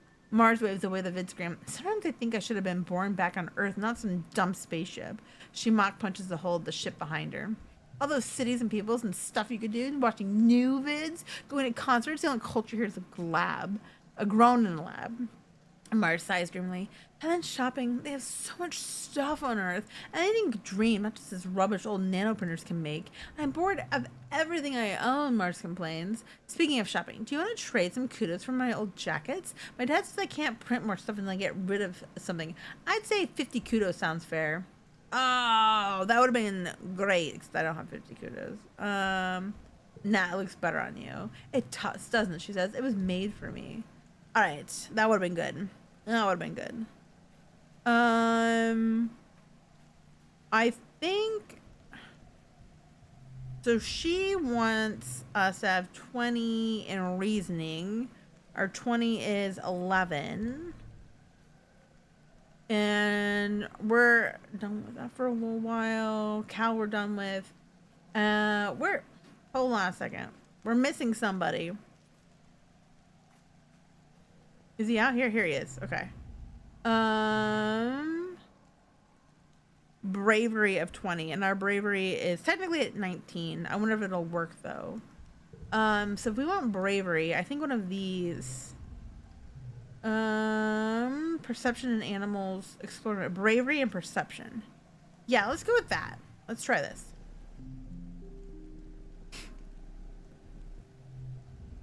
Utopia is working near the gates. This area has been deemed safe enough for kids to go for a hike so long as we're back before dark and never go out during glow. There ain't a lot to see out there, she says. A logging camp, a few fields, some nice lookouts. You've been out here before, but that was when you weren't supposed to. So you let her give you her advice anyway. Keep your eyes peeled for useful things like that. There are mushwood logs. She points to the light, sturdy piece of wood by the side of the road. Lumber carrier must have dropped it. It's fairly safe out there, but that don't mean totally safe, she cautions. Don't go too far, and if you see anything that scares you, run like a cat can make a ton of noise. She helps tighten the scraps of her backpack. What you hoping to see out there, sweets? Stuff to collect, stuff to fight. I'm just checking things out, nothing boring. Stuff to collect. Utopia laughs. Take nothing but photos, leave nothing but footprints, she teases. Suppose it's different on a brand new planet like this one, she says. We actually do need samples of basically everything, especially stuff that might be edible.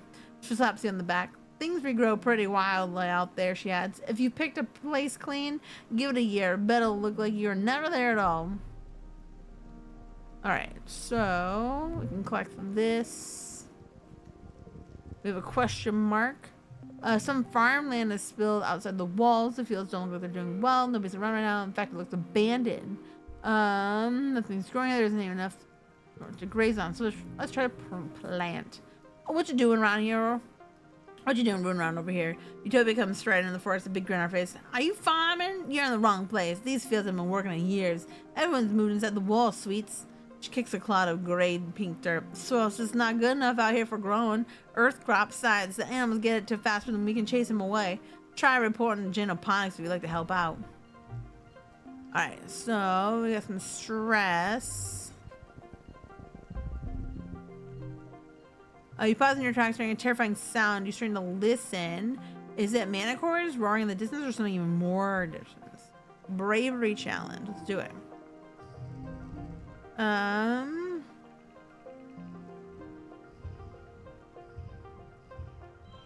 I'll give us 15. Yeah, let's do that.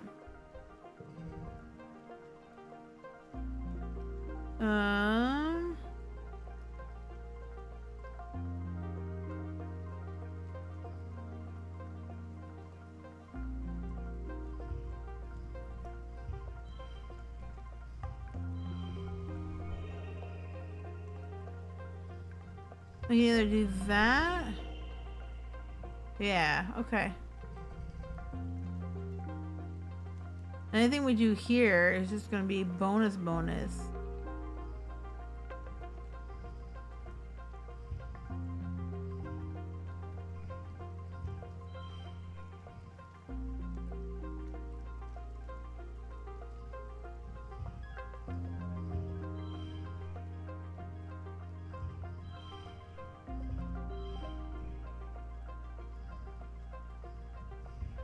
Well, that did change. Okay.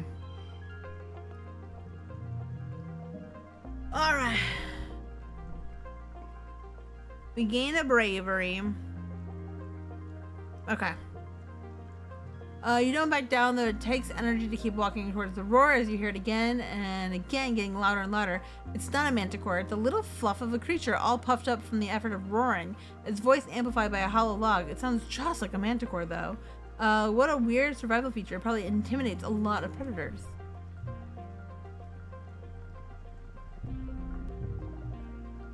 We should go home soon. I want to do one more challenge if we can. You leave the path and think through a strand of marsh trees, little sawmills dotting the area. It's a small but busy operation. 3 people feed mush tree logs into some kind of machine, while a 4th one directs a 4-legged robot with a plasma saw. Stay and watch what they're doing, or offer to help. Stay and watch what they're doing. You see how they choose which trees to cut, how they do it. Where one tree crashes down, it almost seems like the others are wincing. Okay. I think we've read that already. Even the similar trees and bushes are getting around the mulch of the basic grinder. The entire process makes you uneasy. You're tuned worn out. Alright, to home!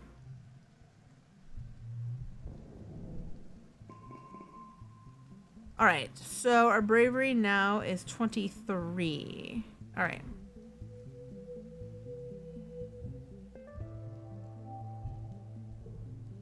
And we're crazy stressed out. Okay, so we're gonna...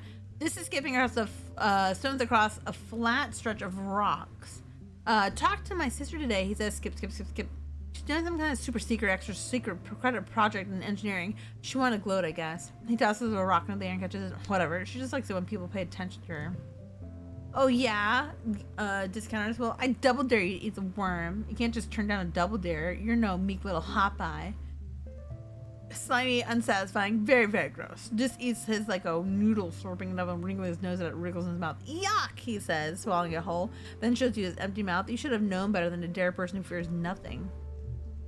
Alright, so that's that.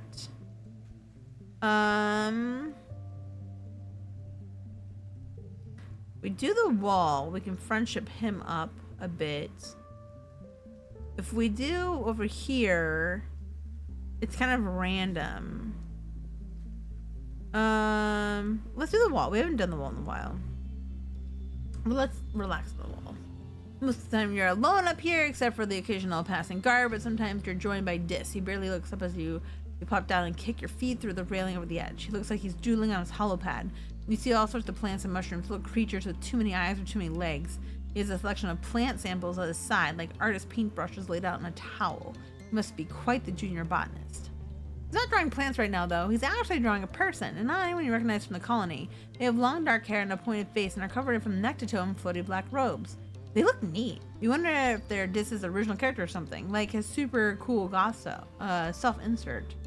That was supposed to be you, but cooler? Oh, no! Dis flinches and shuts off. No, he says, it's none of your business. Ah, we lost a friendship. And we evened it out. Keep between rounds or duplicate when drawn. I think we can get rid of, oops, this is what I wanted to look at. Keep between rounds, duplicate when drawn. Yeah, I think we can get one of those duplicate when drawn. We have too many of them, I think. All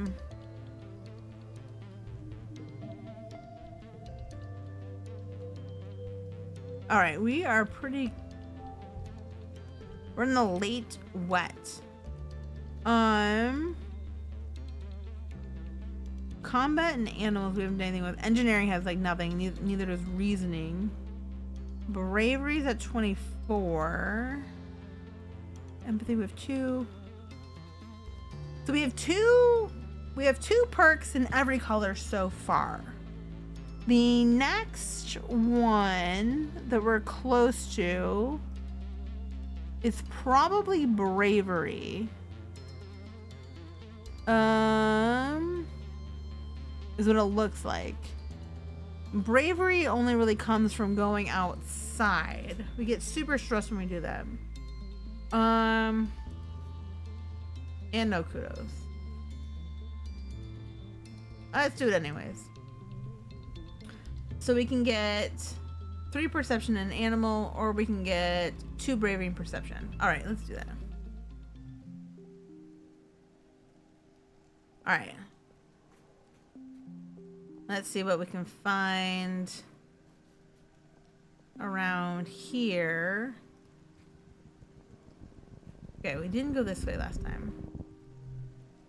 The Mackay's interesting bugs and other treasure for those willing to put their hands down the right hole. Are you? Yes. Looks dark. Look closer. You took your hands down the hole enough to know this one's probably safe. You can't hear anything rustling around there. Put your hand in there. All right, we got 5 kudos and colony food. Sweet. Literally the hole is full of sugar bugs. These palm-sized balls of squish exude a sweet syrup when you tickle them.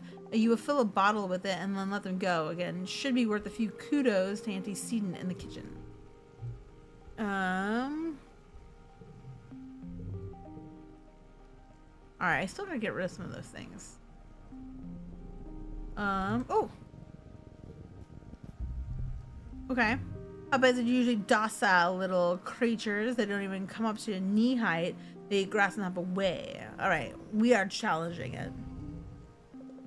Out of 27. Oh.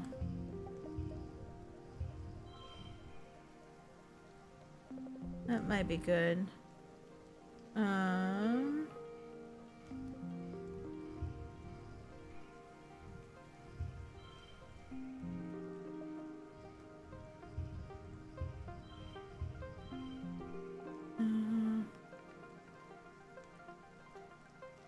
I wonder if it'd be better if we did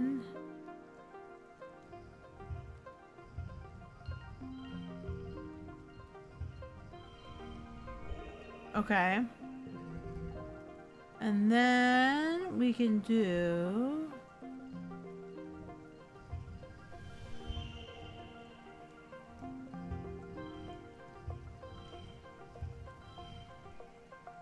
alright, and we have a straight. That works.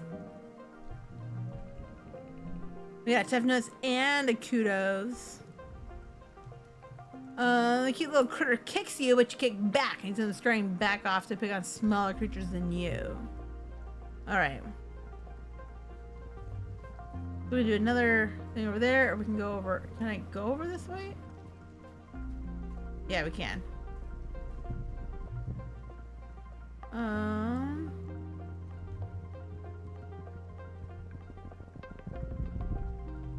What's here? You let your mind wander as you're walking and bumble straight into a field of gelatinous blobgrass. Totally transparent. The sticky fronds are hard to see. It's like trudging through thick mud. You're suddenly decide to keep going.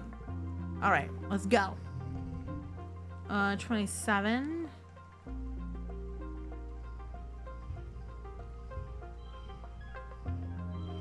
All right.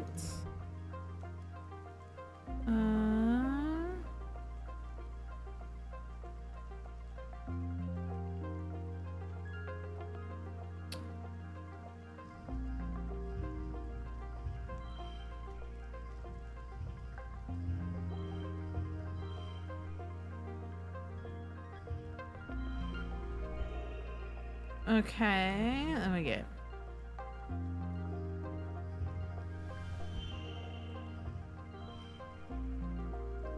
Huh.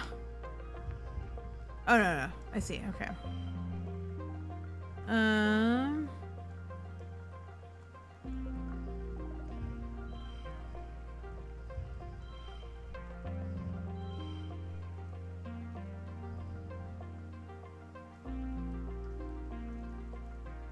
All right.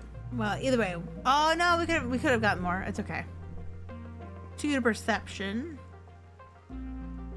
All right, our perception's actually pretty high. There it is. You can hop along from that rock to that, then climb over those old pieces of surveying equipment. You get through the villainous blob grass.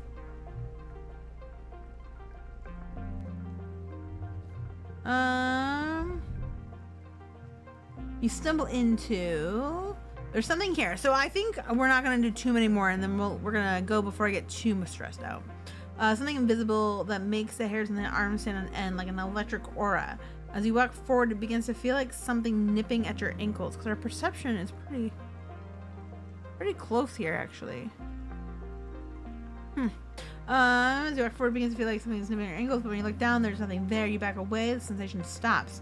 You move forward. Oh, it's worse. It feels like tiny little electric bites, and it's growing more intense. Some kind of microscopic gnats, an electric field of some sort. It hurts, but maybe you can find a way to avoid and get through the area. All right, let's do it.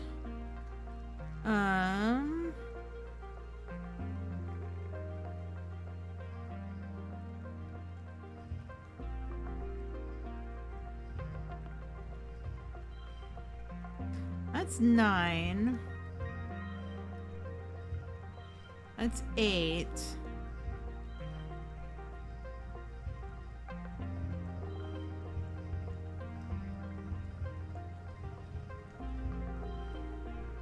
Okay, it still does that though.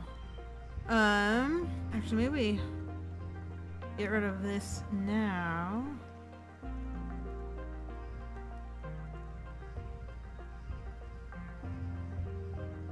That's 7. Okay, let's do that. Let's get rid of a couple of these. 11. Oh yeah, good. 16.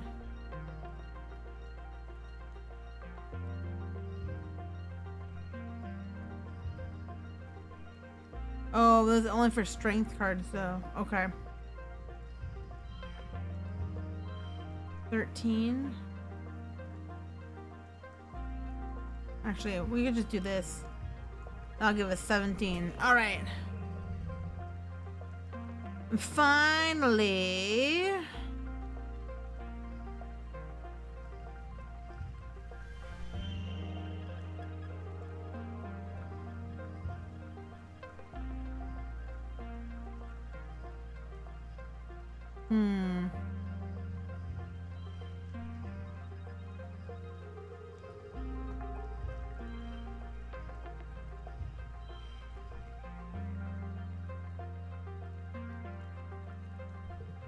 Alright. Oh! Out of 32. We could have gotten 32. We do have a second perk. More collectibles respawn faster and more slots are filled. Okay. By trial and error, a little intuition, you find a route through whatever it is. The shock seems strongest near some low-lying fractal palms. You can hear it rumming from the palms and decide it must be some kind of natural electric field, maybe to ward off animals like you. Alright.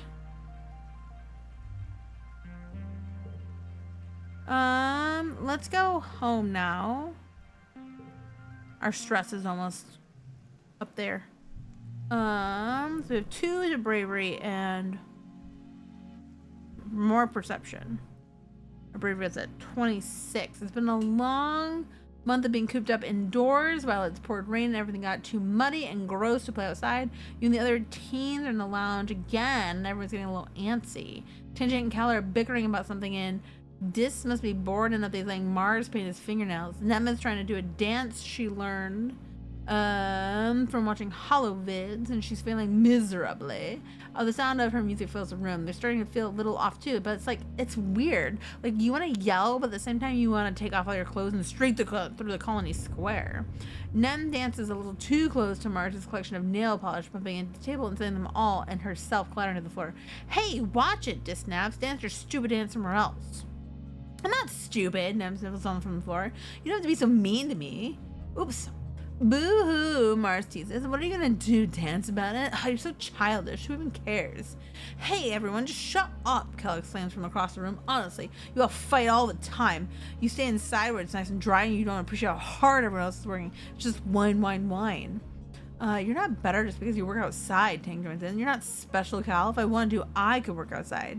She opens her hollow pen and flies her fingers at the screen. There, see? Next month I'll be working geoponics. How do you like that? And you can nag me about my soft hands all you want. Utica pokes her head in from the command corner. Children, keep it down. We can hear you all the way from the bridge. Everyone goes quiet for about a second and then explodes into an arguing again. Utica throws her hands in the air and retreats down the hall in defeat. Time to go wild. Fight, fight, fight. Everyone shut up.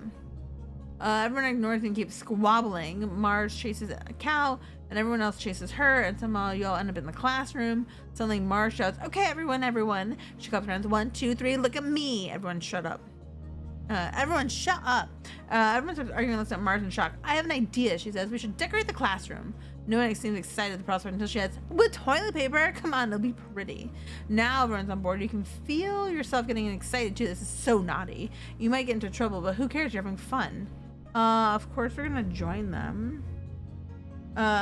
You join the others in throwing rolls of toilet paper over everything you can reach, decorating the classroom with roll after roll of white gauzy garland. By the time you are finished, it drapes off every desk in a science experiment. Mars looks at your work with satisfaction. Much better. Chief Engineer Essence finally arrives to see what all the noise is and throws her hands up in dismay. The kids scatter over, she can't make them clean up.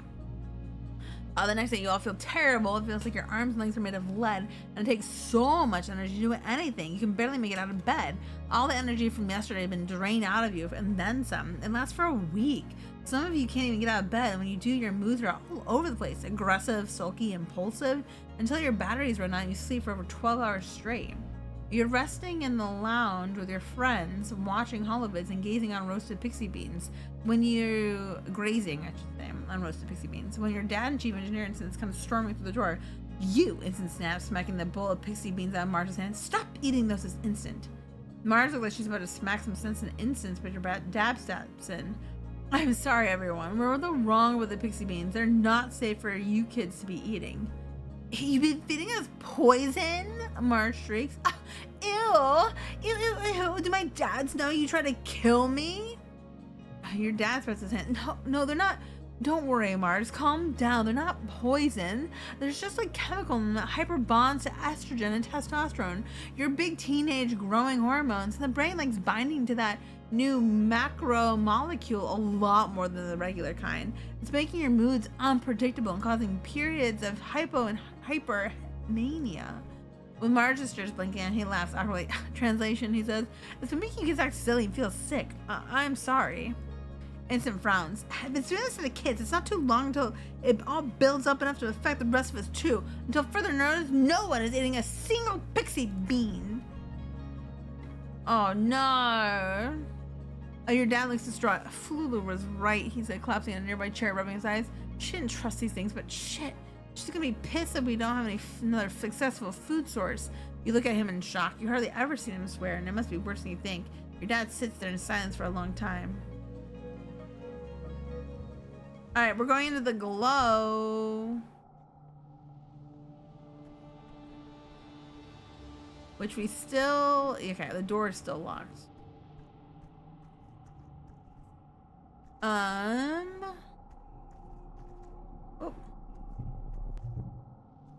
Find a cluster. My stress is pretty high. We could just lounge. And we'll start the next year off. Engineering. Let's try that. Let's relax on the walls. The view from the Wildering glow is absolutely breathtaking. The wormhole seems to smother the sky like a swirling jewel-toned bowl pressing down on the gloom. Everything in the wilderness is lit up and seems to breathe in and out the planet like one living creature made of stars. It's beautiful. You almost forget how dangerous it is.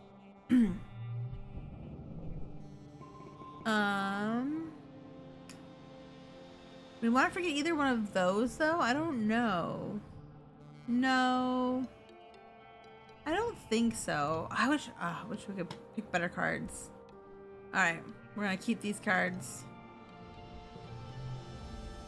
Another year and another glow. Everyone's pretty sure there's gonna be an attack this year, so the colony's on higher alert. You're collecting glow flies in the geoponics gardens with Cal and Nem when the sirens begin to wail. You all stop what you're doing and look at each other nervously. Your parents are often out from the farm, telling you to get inside the greenhouses and stay quiet. Nem declares she's gone to the wall to watch the soldiers fight. She knows a good spot. But we can defend the gate because our bravery now is 26. You scramble down from the walls and are immediately faced with the seeing wall of Hop-Eyes. You kind of thought they were only a handful of these usually peaceful creatures in previous years, but there's swarms of them now. And not just Hop-Eyes. Once your eyes adjust to the chaos, you see large creatures that look like walking bushes. These wild centipede-looking things with long spider legs, and at least one giant mini-eyed thing that's hovering clear off the ground to find gravity. They also may be incited into a frenzy, attacking everything in sight and trying to get through the walls. It's dark and chaotic. Com sees through your fray. Solana, he shouts, get to safety. You're certainly not sure it's a good idea, but then you look up and see Nem shouting encouragement from up the wall. We need combat, which we don't have. Our combat is at 11.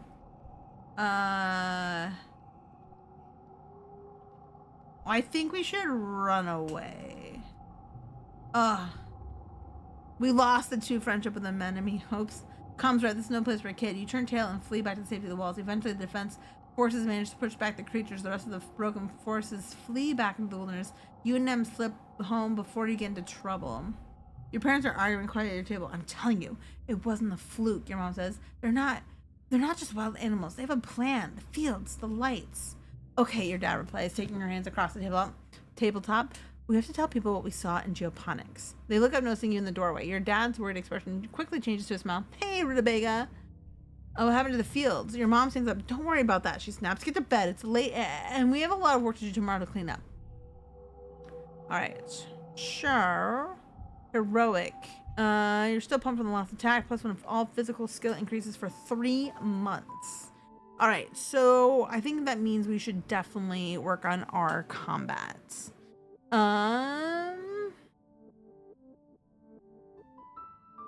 got a 14 now.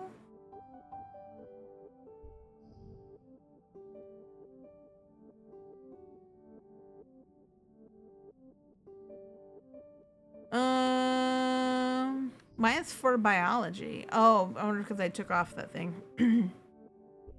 All right, let's start the new year. So, oh, look at her hair is starting to come out now. Tanj is changing her looks as well too. There's Dis, he's still hiding on his hoodie. There's Cal, hasn't changed too much. Mars, nice, looking good. All right. Let's do that strength. So now that we have the strength, we can... Oh, what? I can't do combat? Ooh. Okay. We do defense training, which would give... Oh, here we go. Here's combat and animals. And that's bravery and toughness. Bravery is at 26.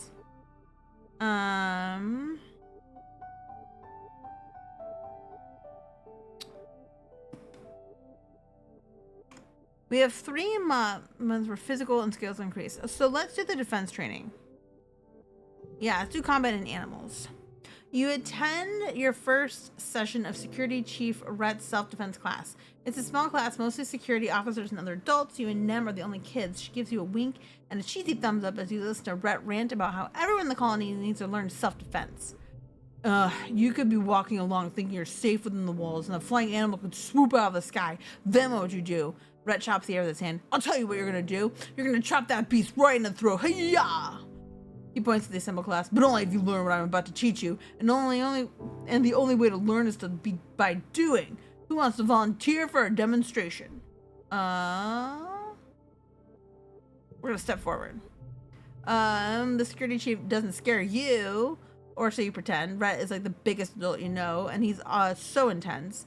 You step forward and Rhett nods as he crouches down. Okay, he says, I'm a manicore stalking you through the forest. What do?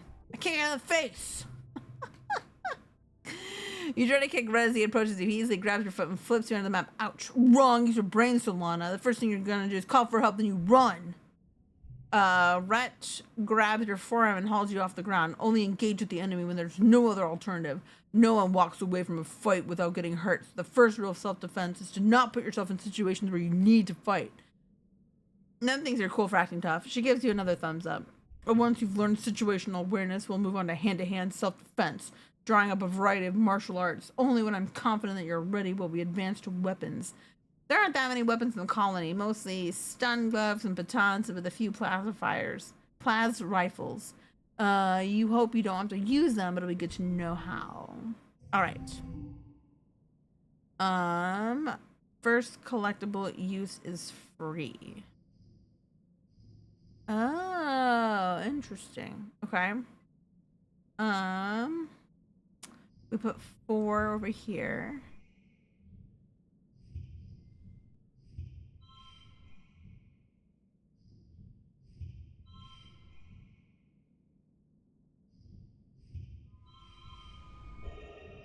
Um,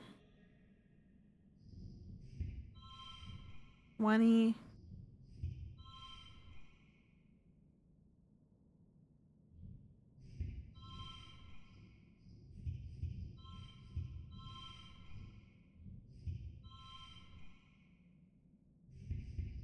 We get more. 23. Was it more this way? No, that's 22. We do get more. If we... 22 again.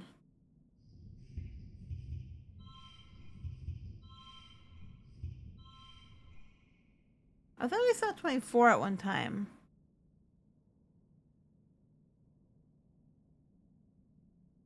Oh yeah, because we did. There we go. I think that's gonna be the best then.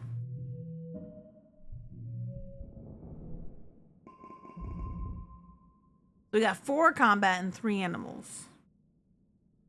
Okay. Nice. So we're almost at 20 animals, actually. So if we get to 20 animals, we can talk to my dad. It's our birthday. We wake up from a night of blissful blissful dreams, no nightmares, no premonitions, just a pleasant feeling of contentment. You stretch your arms over your heads, blinking at the watery, quiet sunlight that seeps through your porthole window. Things are always changing on Vertumna, but you can't help but feel like things are changing for yourself too. Not just your body, but your mind, your emotions, your future. 14 is going to be your year. Your parents have been working around the clock since the last attack, trying to get the fields right again in time for this year's planting. Spark snow has already started falling, and every day they come home complaining about having to clear it. They ask you to ping them when you're awake so you can share birthday breakfast in your quarters instead of sitting shoulder to shoulder with everyone else during breakfast service in the canteen. You fire them a message and lie back in your bunk watching dust motes float lazily in the light. After a minute, there's a knock at the door. It's Antecedent. She sweeps into your room in a bustle of skirts and shawls and sits down beside you on your bunk. Oh, look at you, she says. Happy birthday, beautiful. 14 years old. She leans and gives you a motherly kiss on the forehead. It's been years since she took care of you in the children's crèche, but all the kids can still call her auntie and think of her as a close relative. Her sweet baking bread smell is as comforting as it ever was.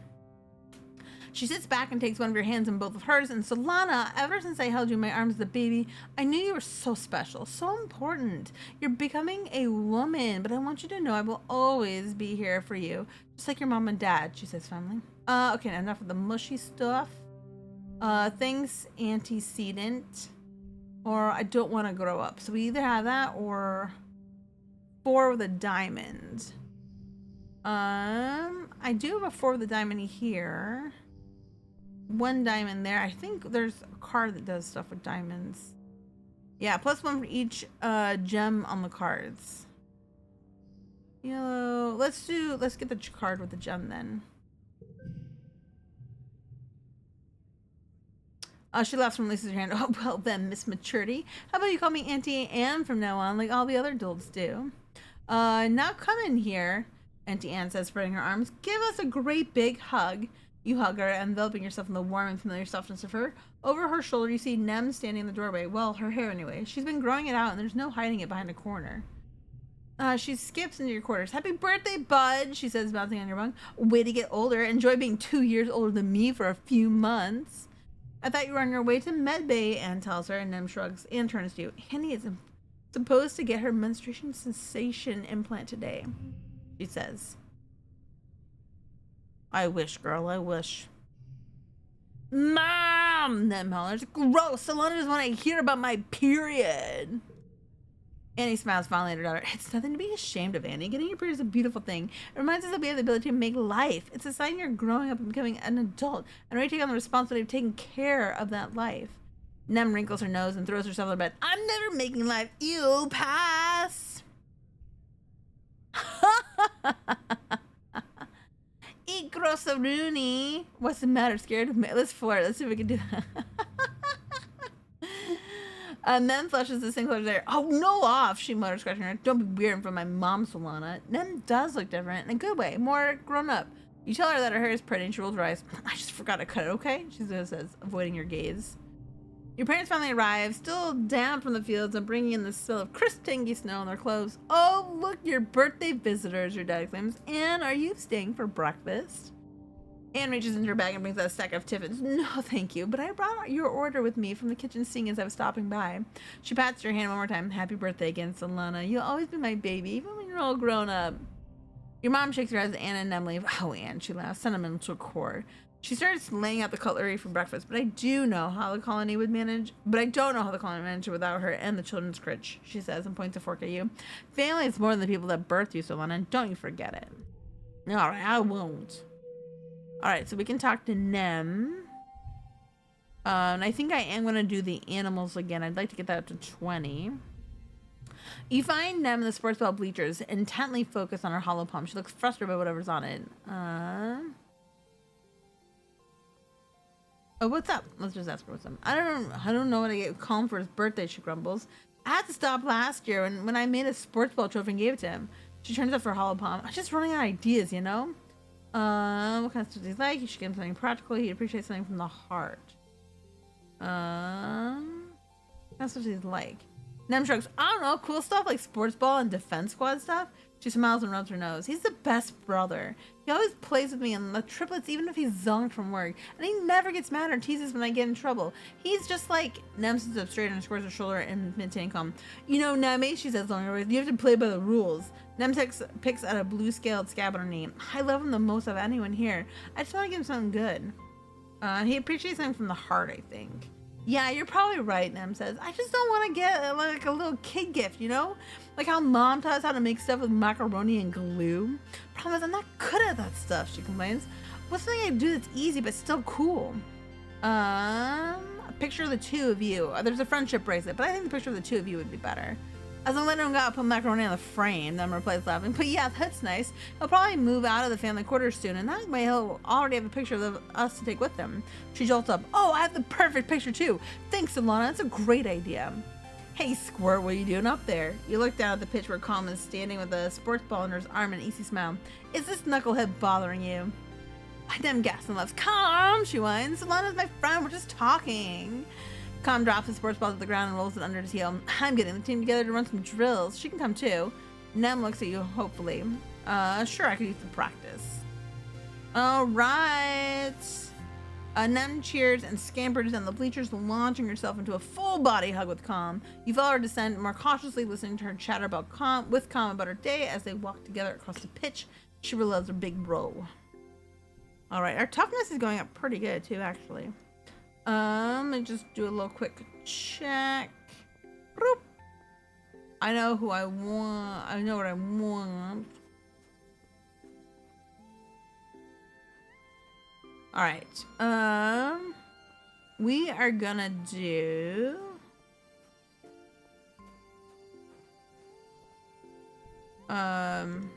Yeah, we're gonna go here. And we're gonna go defense training, I believe. Yeah, that's the animals, because animals, we're at 19. Combat. Okay.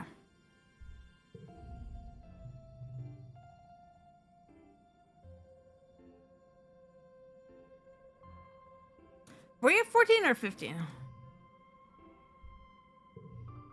We are 14, okay.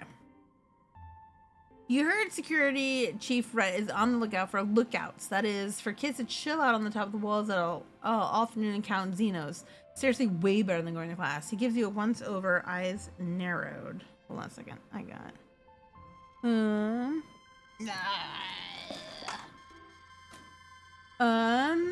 Oh, right. He says, look over there at the end of that field. What does that sign say? I got it. So we can read it out loud. Fail to read it? Refuse to play this game? No, we needed a perception of 20 or greater. Nice. Read loud. You can read this sign easily. It says, if you can read this, your eyesight is 20 out of 20. Huh, what a weird sign. What does that mean? Red nods in approval. Good, you passed. Come back next month and I'll put you on the roster. All right, cool. And so now we unlocked lookout duty. All right. Very cool. All right. So card becomes a 3.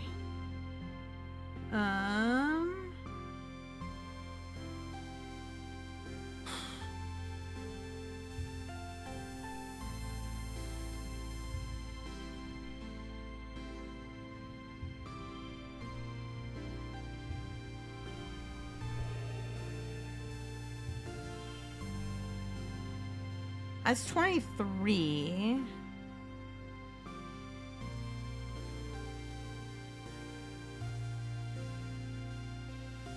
That's probably gonna be the best. Yeah. Okay.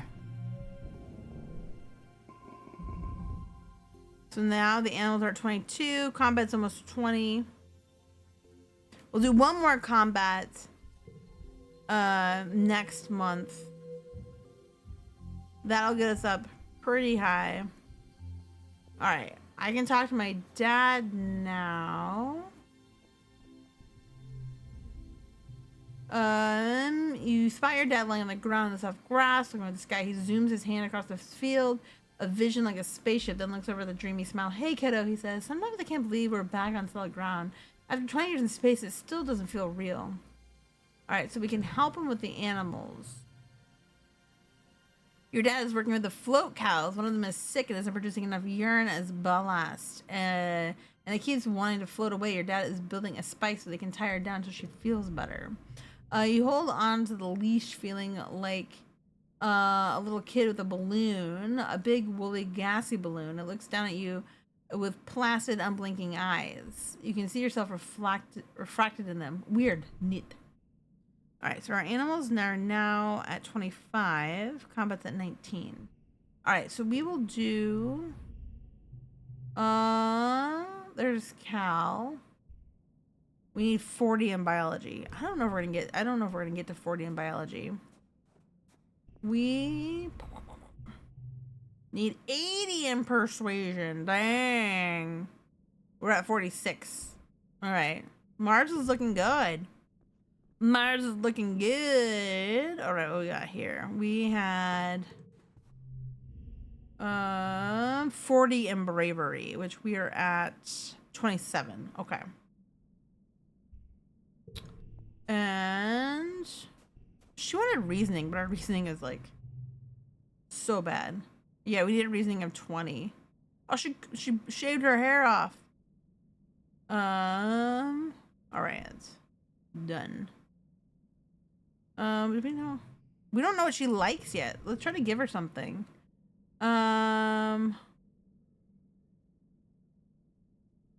Let's give her.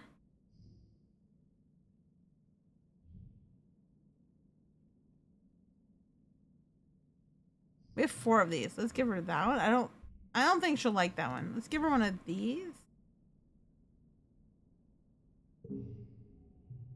You should probably keep it. I don't even know what I'd do with that. So nothing. All right. All right. So lookout duty is perception and animals. Our perception is pretty high.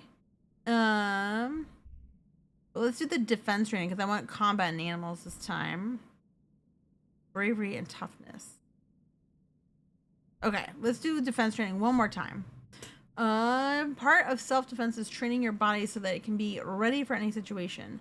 The security chief has you running laps, jumping through tires, climbing walls, and sprinting back and forth. He has this inverted anti-gravity pad that makes your limbs feel super heavy. When you do jumping jacks on it and then do them again in normal gravity, it feels like you could jump straight back up through the wormhole. It's exhausting, but not that different than sports ball training. I'm pushing myself so hard. Or this is a breeze. Working those muscles. Getting your butt kicked. Okay, so we want a 5 or a 4. We already have a lot of 5s. We have a couple 4s.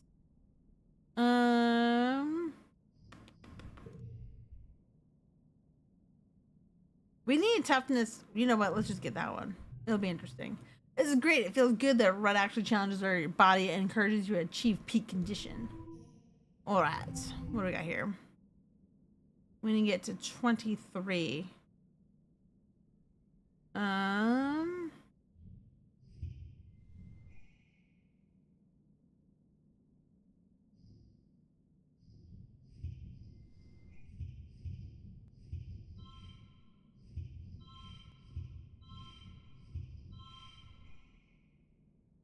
I don't know if there's a way.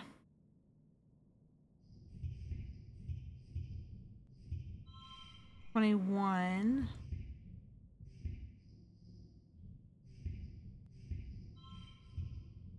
This is the same.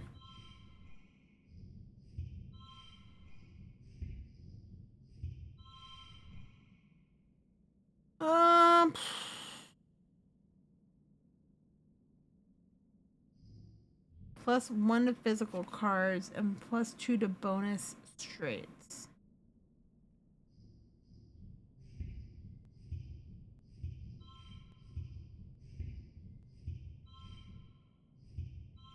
That's 17. That's even worse. Yeah. That's even worse. Oops. 21, because it was 19 before, I believe. Urgh.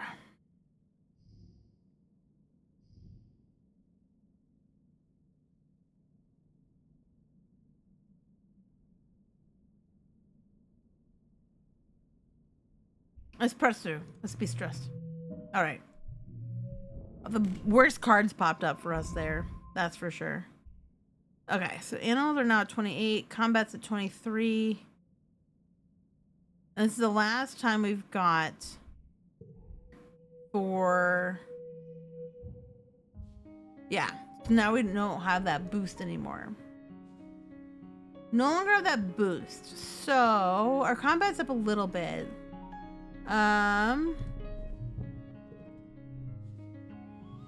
You can hear your dad sneeze all the way from the engineering. It's explosive, like he's trying to scare away predators.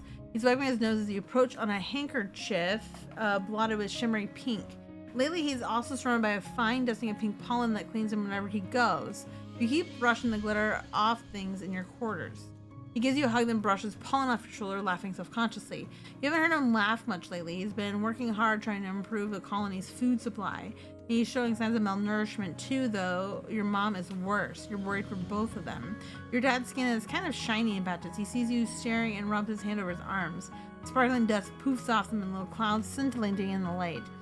Oh yeah, that's a new symptom, he says. Seems harmless enough. Should be wearing a mask, Dad.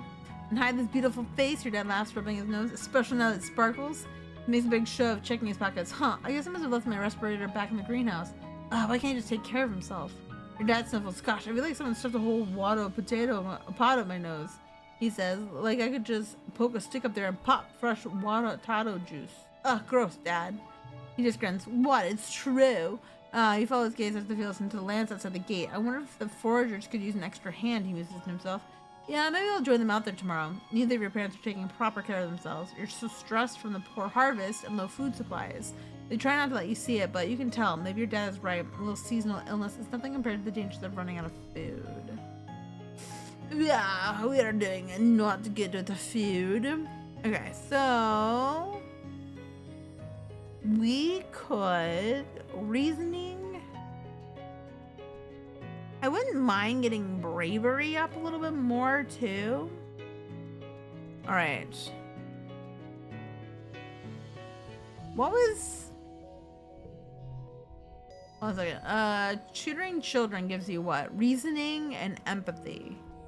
Humanities is creativity and persuasion.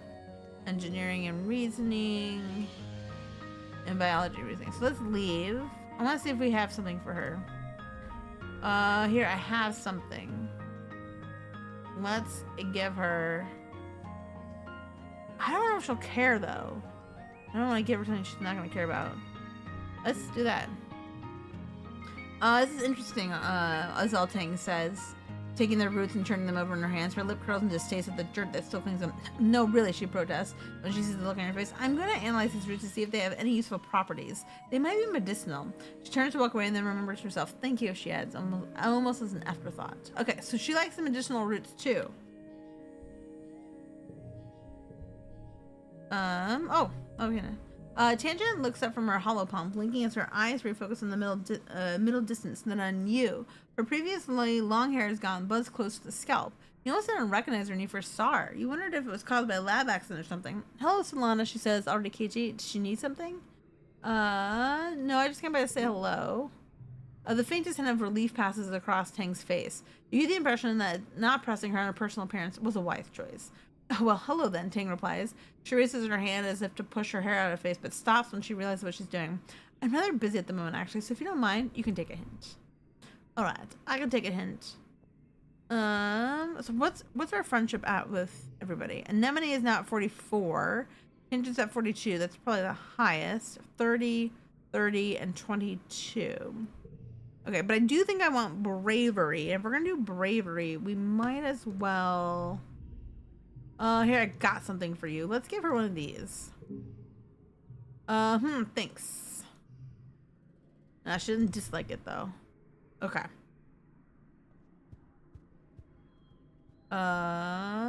He likes those. I found something for you. He probably wants the egg.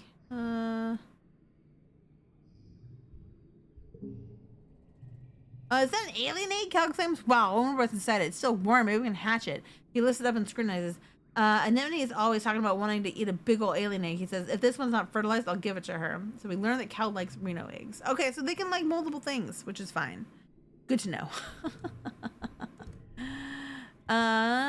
We probably should have been giving them stuff all along, but it's okay. We've only given her the crystals. I found something you might like. I don't know. I've given everybody this so far, and we learned that she dislikes. Finally, we have a dislike. She likes the crystal clusters and a dislike. The only thing we don't know is her augment and our relationship. All right, very good. But that, what is this? Oh, we're pretty stressed. Cal, friendship, ours. Okay. But I already gave them all something. So now we can give him something. We can give him a blobber food. I'll find something to do with it. Okay. He likes the medicinal roots, but so far, we don't have anything else. Alright. Done. Let's do some bravery, because I'd kind of like to get bravery up. It's at 27. We can get up a little bit more. That would be pretty good. So we can explore or we can survey the plains.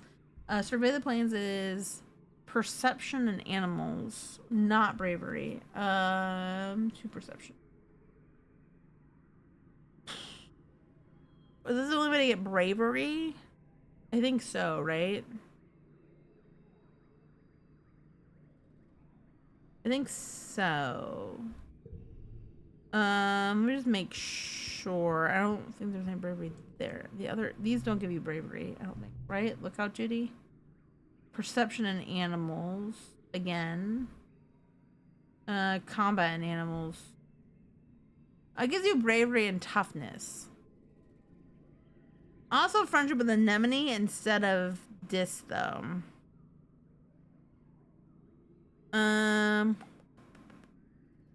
Our toughness is pretty close. It's at 51. I'm like, I would like his, you know what? I'd like his friendship a little bit more. This is gonna do perception. That's fine.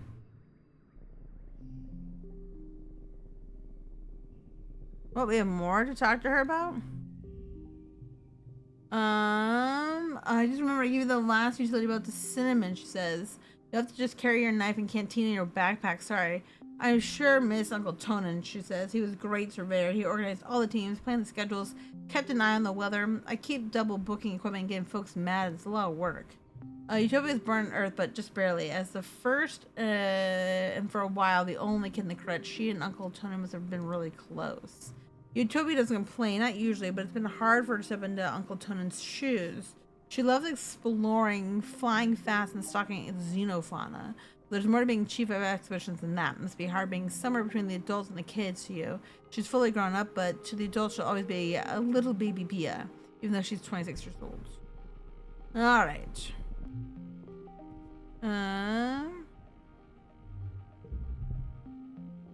Farmlands, we can ignore it.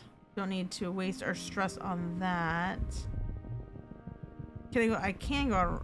Can I not go around? Oh yeah, okay, I guess I can't go around it. Let's do the animal challenge.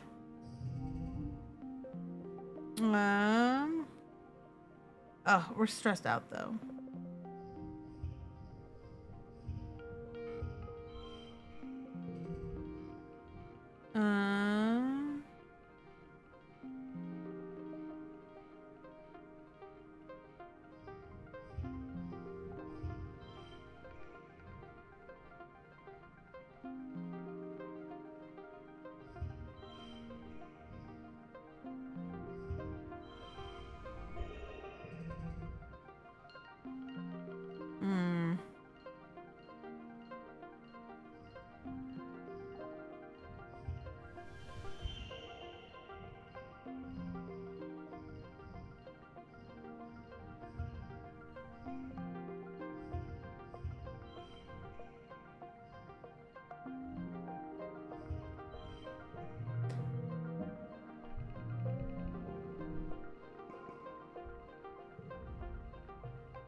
Alright, so where are we at? To the animals. Do perception. Oh, you start trying to get past and just listen. You can hear little squeaky noises from nearby. It's probably warning you away from its nest. Okay. Oh, we didn't get very far at all because our stress was too high. But we got a few bravery points. Bravery is almost a 30. Okay. You're at lunch with your parents. Slice away cakes and watery broth again. Great. When they put down their cutlery and look at each other, then you. Solana, your mom says, something we should tell you. We've tried to shelter you from some things, but we think you should know why we've been working so hard in geoponics. There's a meeting after lunch. I want you to come with us. We're gonna say okay. As you follow your parents to the council room, Mars has also tagged along, and you take your seat near them as your mom and Aunt Anne stand to address the council. After Utica officially calls the meeting, she gestures to your mom. I'm not going to mince words, your mom says firmly. All of our efforts to increase food production and geoponics have failed, especially given the failure of the pixie beans. The destruction of the fields during the last attack put a nail in our coffin. By the end of the year, the colony will run out of food. The rest of the council members in concern. You and Mars exchange horrified looks. You've been doomsdaying about our food supply for 2 years, Fululu. Right questions. You mean to say we're past the point of no return? Your mother nods grimly. I'm afraid so. Even with rationing, without securing a determinate food source, our supplies will run out by wet season. She gestures to Anne, whose face is grave. Anne and I have gone over the supplies and come up with food plans. We've crunched the numbers. Your mom sighs and spreads her hands. I'm sorry, geoponics should have been producing better by now. We should have been able to wean ourselves off of soy rations. During wormhole transit, when we lost our hydroponics in the hull breach, she said again. I know I've said it so many times, but our crops just don't grow here. We needed those algae tanks. We needed the microbial soil from Earth. It's not Mom's fault. It's not. The survival of the colony shouldn't rest on one person's shoulders. It's not fair. She's been working harder than anyone. She did everything she could. The council mumbles agreement. Decide they probably never really blamed her or your dad. The only holdout is Mars, who crosses her arms and grumbles that it's clearly a problem with leadership. No, it isn't, your mom replies. We need to secure a food sources here before our rations run out. We're working double shifts in geoponics, but it's not enough. We need more people planting, tending, turning the soil, and we need more hands. I can pull back the surveyors and focus on foraging native plants, Utopia offers. Even the young folks can help if they've proven themselves around the surveyor equipment. I'll send out home hollow message later. Okay, so we unlocked Forge and the Valiant Expeditions. This has been the burden of geoponics for too long, guys. It's been the burden of geoponics for too long, guys. It's time we all stood up for our future. The council nods in agreement. Your stomach rumbles ominously. Alright, so we're starving. Hunger makes it difficult with physical tasks. Physical skills increase, reduced by 1. Okay, next month. I can't do anything right now because I'm freaking stressed the fuck out. So I will have to, let's go here and rest for the month. Apply to work in the kitchen. Oh. Void, so we can volunteer now. Okay. So now we've unlocked cooking in the living quarters. Oh, very cool. Everyone else ignores, just ensure the new cafeteria tells you to come by next week so she can show you the ropes. Okay. But we can't do that right now. You're too stressed out. We just have to relax. Turn to concentrate and relax when you're hungry, but there's nothing to take your mind off your empty stomach, so you spend a lot of time napping just trying to ignore it. Now, you can't help but think there's something else you should be doing. But we have to. 2 and 4. I could forget.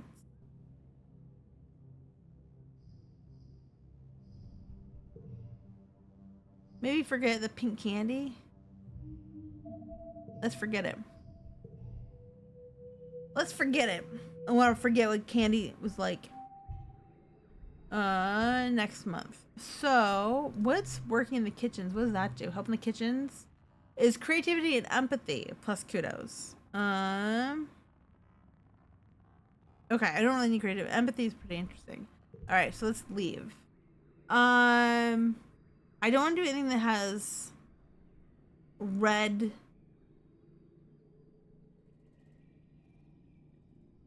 I don't want to do anything that is physical because we're starving. The toughness is out. Probably do some of these. We have anything? But I need bravery of 40 and I'm only at 29. All right. This would be forage in the valley. It's perception and biology. Ooh. Perception is down right now though, but the biology is interesting. Perception in animals and 13 events remaining, 11 collectibles remaining, boss event remaining. Oh, it's telling us that now. I didn't see that before. Bravery and perception. Let's leave that for now. We could do the empathy and creativity if we do the cooking. A tutor child is reasoning and empathy as well, which we don't have much reasoning. Creativity and persuasion, engineering and reasoning, and biology and reasoning. Let's do the tutor of the children. You show up to classifying congruence teaching a classroom of younger children. Instance is nowhere to be found. In the absence of further direction, you settle in to help the students with their work. After half an hour, Instance pokes her head in the classroom. Oh, good, you're here already, she says. I trust you'll be able to handle yourself in all subjects and with students of all ages. Ask congruence if you need any help. She turns to leave but stops and turns back to you. Thank you, Solana, she says quietly. Since Professor Hal died, well, congruence and myself are poor replacements for him. I'm grateful for your help. You settle in to help the younger students learn how to use their hollow palms to access the hollow net. Congruence's massive database. Congruence has everything they could ever need: music, movies, games, novels, and comics, a calculator, a timer, an encyclopedia, a textbook, the colony's social media, specialized tools for different jobs, like architectural holograms. It's a massively powerful tool, and it's in their literal hands. They're most interested in the games. Some understand it less than others. Why do they gotta read about stuff? Nougat whines, poking dejectedly at the hollow screen. A skin around her newly implanted hollow palm looks a little red, like she keeps picking at it. I just won't play. That looks infected.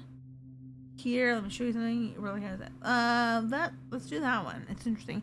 Take a closer look at Nougat's hollow palm implant. The edges where it meets the skin are peeling back, and it looks red and puffy. No wonder she's having a hard time concentrating. It looks like it really hurts. You take her to medbay, put some antibiotic cream on it, and wrap her hand so she stops picking at it.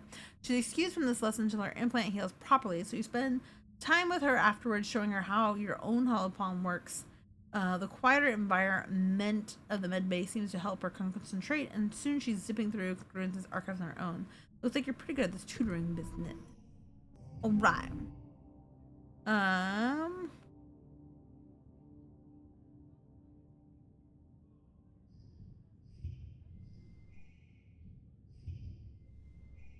Oh, it's no longer a 2 though.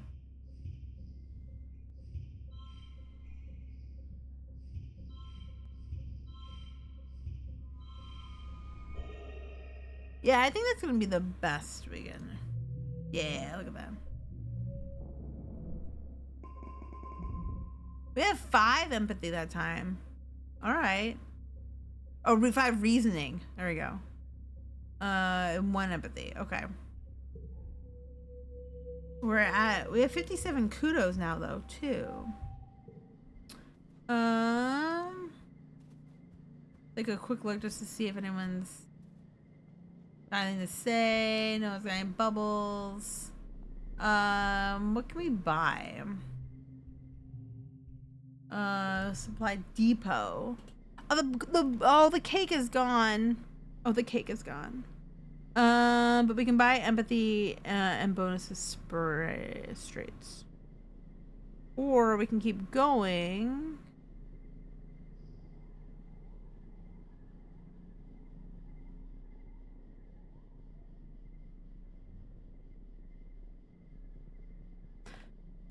Maybe we shouldn't buy. Let's keep collecting kudos. We're still. Oh, what's this? You know what? Can we get her a gift, or is it too soon? I found something you might like. I think she'll like this. A flower, a cheap gift. I suppose it look in my hair. Thank you. All right, so she likes the yellow flowers. Very good. Done. We're not doing too bad with this friendship thing. 45. I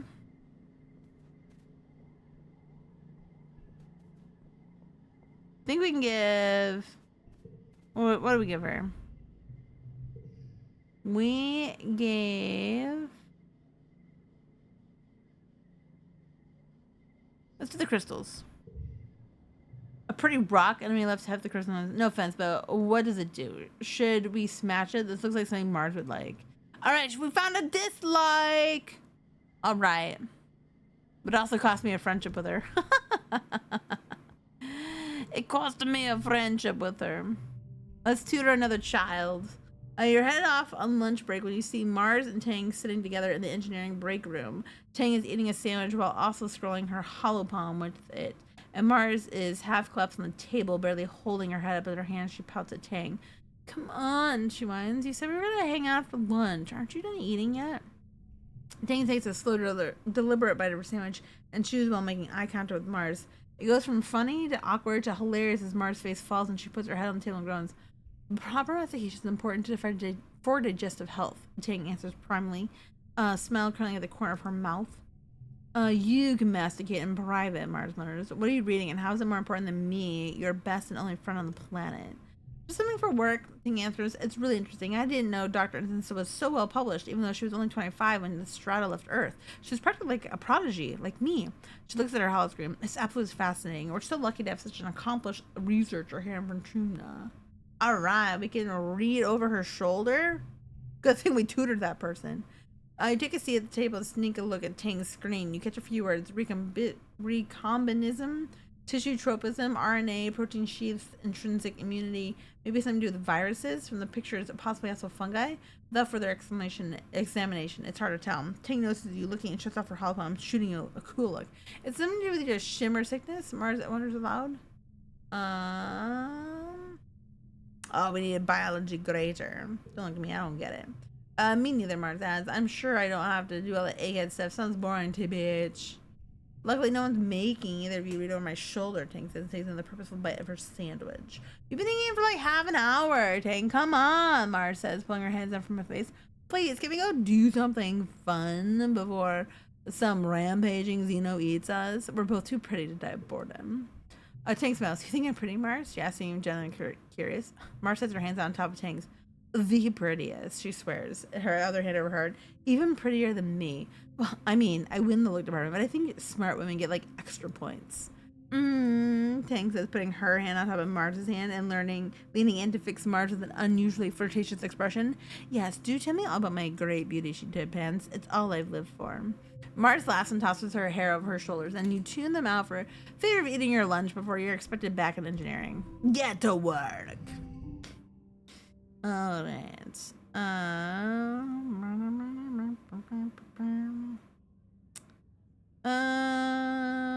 Blah.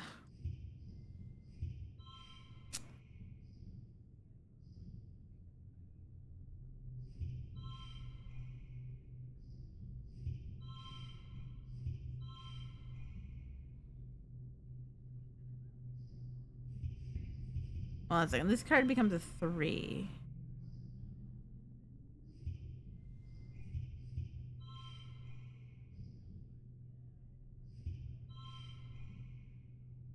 All cards become... Okay, so we have to put that there.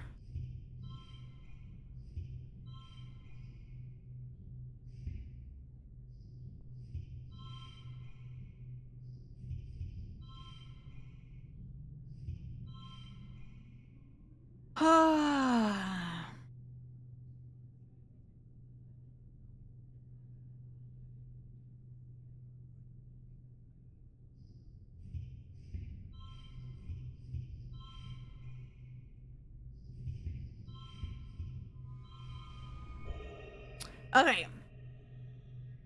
I think that's as good as we're gonna get. Yeah, perfect. We almost have 100 kudos. Our reasoning is at 20. Our empathy is going up a little bit each time too. Okay, cool. Reasoning's at 20, which I think means we can talk to Tang. Oh, look at it. It's time for Venturnalia, the yearly midsummer celebration when the colony gives thanks for its good fortune. Hydrate? All right, I will hydrate. Thank you, Kel. Cheers, cheers. Thank you, thank you, thank you. All right. Oh.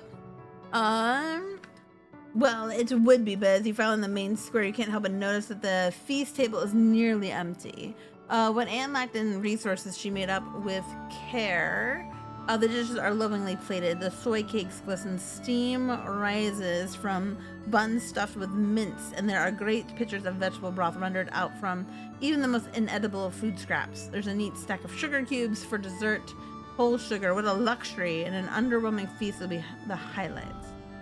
Governor Udicot's welcoming speech this year is short. Her frail body trembles as she welcomes you all to the Venturnalia with a dry, whispery voice that then has to be helped off stage. Like all of you, she's been feeling the effects of the famine. Everyone clears away the chairs for the annual competition. Which one do you participate in this year? Can we? What happens if we just watch? You join the parents and stands for the talent show. After the festivities, the whole colony takes a few days off for a break, except for geoponics and the foragers and the kitchens, and everyone who uses the break from their usual work to help out the places that didn't close. Okay, it's not really a break, but you try to take it easy. Okay. I guess it's kind of always worth doing something then. But we did we find out what she dislikes? No. Ooh, but we can do this study together. You and Tangent sync your hollow palms and play a game together where you race to assemble chemical compounds using a simple programming language. Tangent is a whiz at it and breezes through the levels, barely making a sweat. You can tell she's hiding a smile when she looks over your shoulder to help with a particular triggering algorithm. The other thing I wanted to do is I wanted to give her...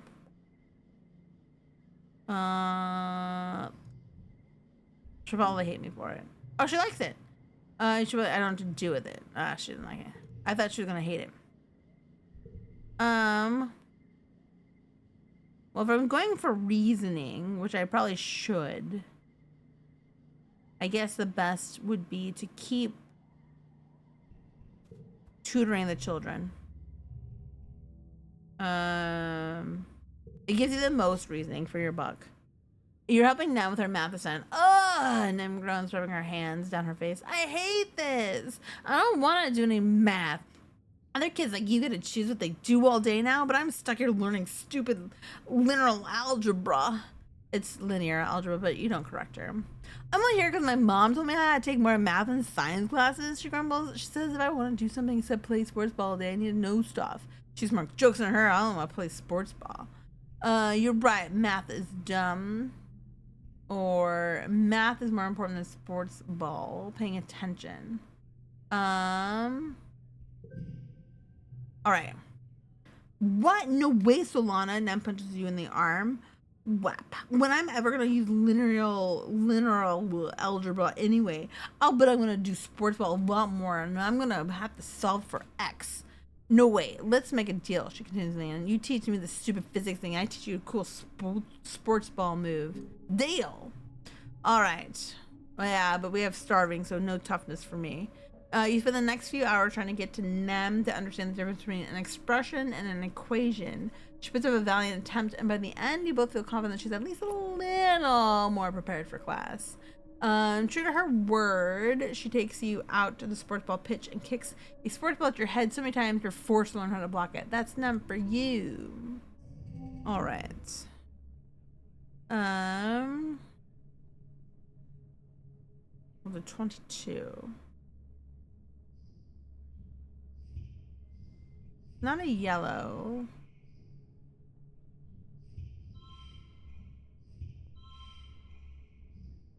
I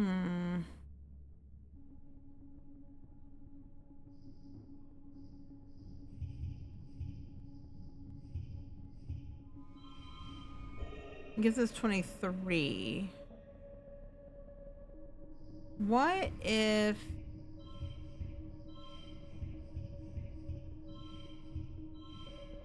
That's 22. Alright, we get an extra one with the other way. Okay.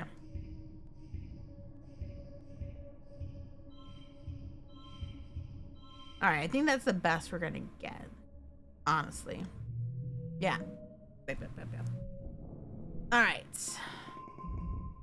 Our reasoning now is 25. And everything's going up to 25. Okay. Very good. We're close.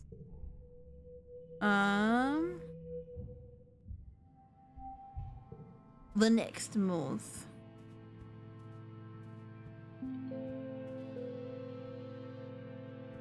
No one's got anything to say? Oh my god. It kind of freaked me out. I thought I was like, oh my god, I sound like a cat for a second. It sounds like one of our cats, because one of our cats goes broop, broop, all the time, and I thought someone got in, and I turned to look behind me. I was like, where's the cats? There's no cats. Okay, we're fine. We're fine. We're good.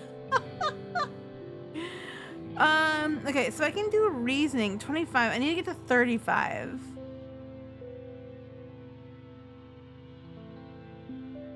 I wanted to get some bravery, but I think...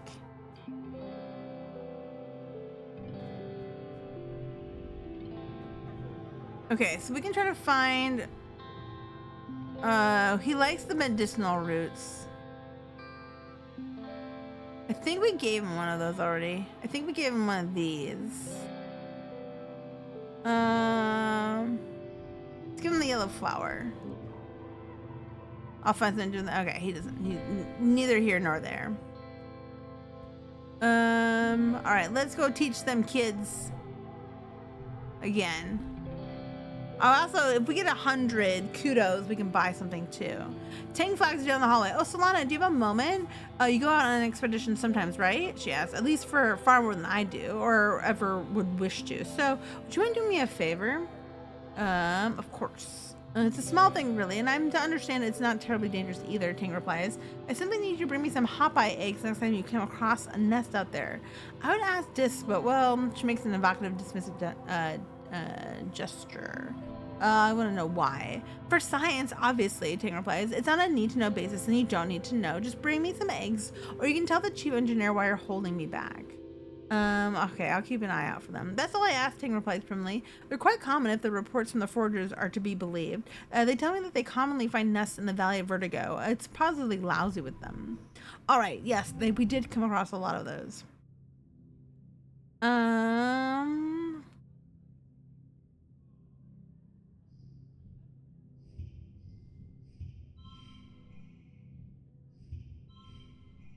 I'm gonna have to lose the kudos. The only way to win. Only way to win is to lose the kudos. So we're at 95 kudos. We are at 29 reasoning. 4 again would put us at 33. So we probably need 2 more. 2 more months, and then we'll have another one there. Okay. And then next year we can go out exploring some more. I keep getting these, but nobody cares. All right. Let us tutor. We're going to do these 2 more times. Nougat is 8, and you don't think she stood still since she was born. She's having trouble in the classroom setting. But that's why you're here. Some kids just need more help than others to stay focused. She's working on using her fingers to spell out words to match images on her hollow palm. Her chubby little kid hands are unsteady, and her letters are pretty misshapen. That's pretty normal for most of the kids you tutor. But Nougat just doesn't seem to be getting any better no matter how many times you drill letters. Feels like you have to tell her the same thing over and over because she says okay, but she just keeps making the same mistakes. I've never seen an elephant, Nougat says, jabbing a finger at a hologram, or a lion. Did you see a lion, Solana? You've never seen any Earth animals except for on holovids like Nougat. You were born on a spaceship already hurtling away from Earth. You've never even seen a dog, despite learning all about them in class when you were a kid. Nougat has trouble with imaginary concepts like elephants and holoscreens. It makes it hard to keep her attention. Try writing on real paper. Need empathy 21 or greater. Oh, which we do have. Okay. Change the assignment to Verchurman animals. Ooh, need reasoning. Go looking for some inspiration. Ooh. Let's turn it to Verchurman animals. Earth animals? When is Nougat ever going to need to know how to spell the words for Earth animals? Just because it's the way you learned how to spell doesn't mean it's the only way.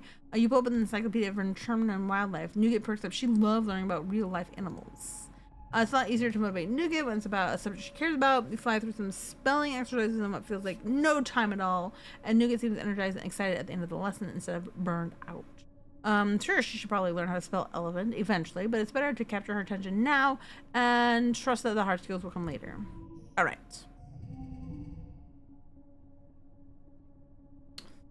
Oh.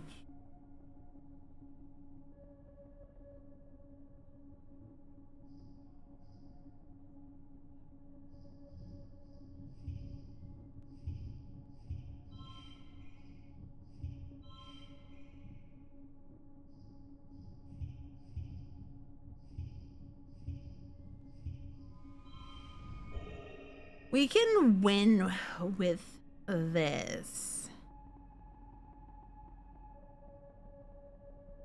But this is the best. I guess it's 23. That's also 23.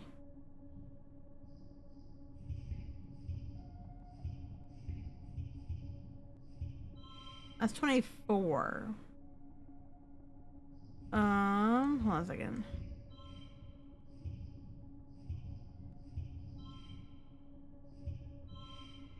That's 23 too.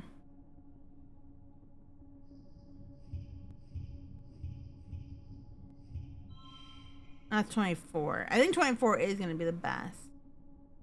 Okay. Yep. All right, we have 100 kudos. Okay, +1 a mental card. Blue Parks a mental challenge. All right. Very good. All right, so we're done tutoring the children. We're done tutoring the children. Blue cards get +1 in mental challenges. I think we need to do reasoning 40. We just got to 33. Okay. All right. So let's go see what we can purchase really quick. Supply depot. So we can do 100 to +2 20 to persuasion and 2 bonus traits, 5 empathy and bonus traits.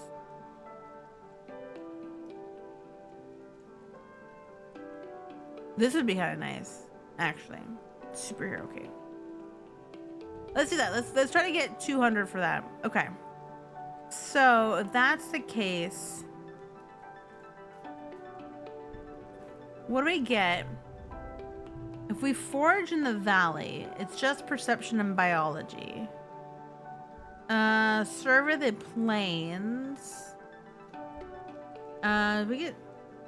We don't get friendship with Gis. This has a ton. This gives us both bravery and perception. But because bravery, that's all down. Bravery is not, but perception.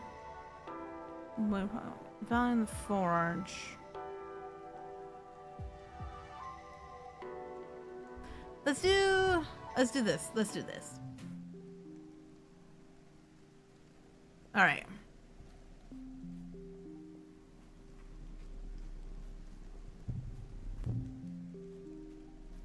We gotta harvest.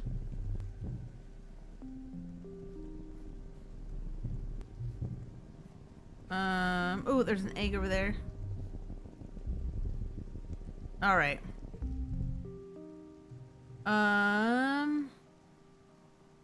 Let's go another way. Oh. Okay. So we can go this way.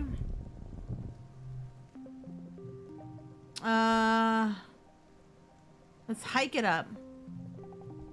You leave your pack in some bushes at the base, so you'll be letting your feet and start the trek. It's tiring and steeper than it looked from the bottom, but some broad mushroom-capped trees provide shade.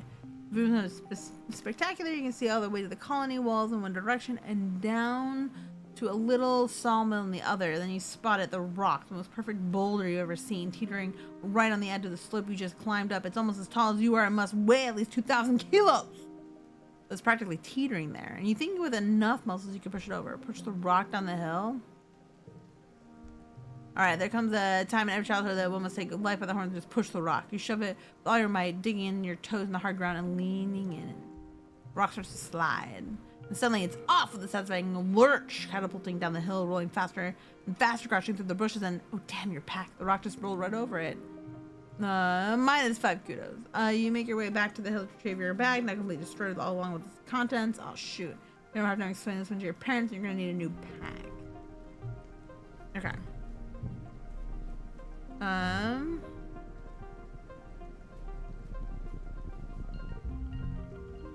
You hear a sad hiccuping sound involved to a sick hot bite It hunched down low, its foot completely nestled under its body, shivering uncontrollably.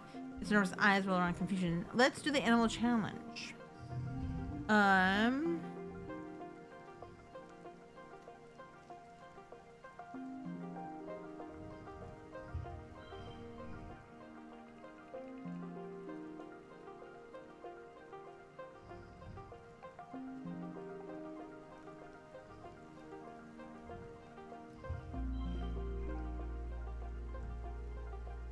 Yeah, we'll do this now.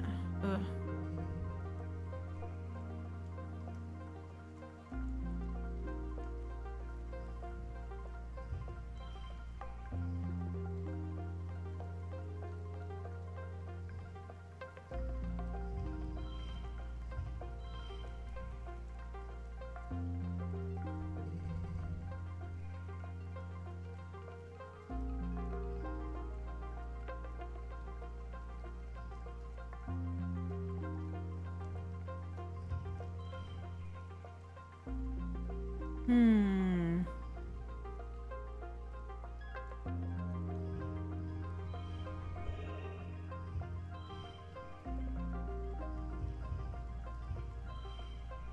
That's 23.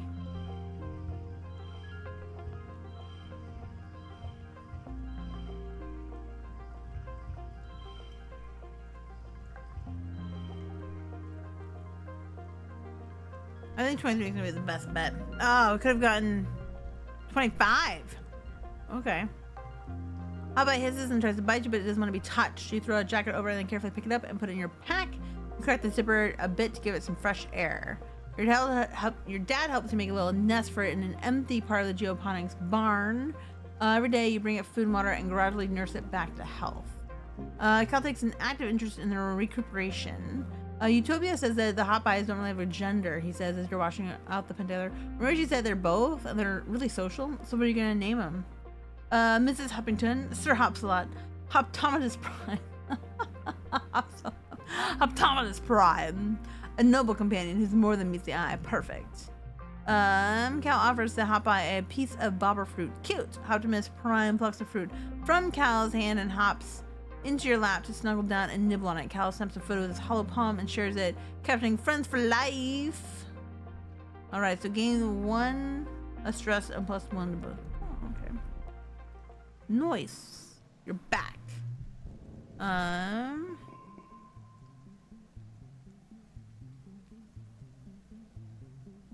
Bravery is at 31. Our friendship with Darius.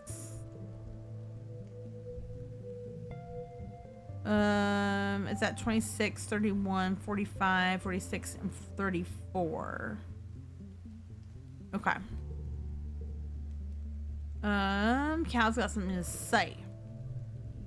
You catch Cal at the gate of the gardens. He's carrying a bucket of rocks. Hi, Solana, he exclaims. He pauses to pat your pet on the head. And hello to you too, Optimus Prime. Oh, I'm supposed to tell you there's a new park near Geoponics now. Cal says, we can run around all we want. Nobody will say we're trampling the fields. You should come play there sometime. And bring Optimus Prime, they'll love it. Unlock relaxing in the park. Oh, very good. Okay.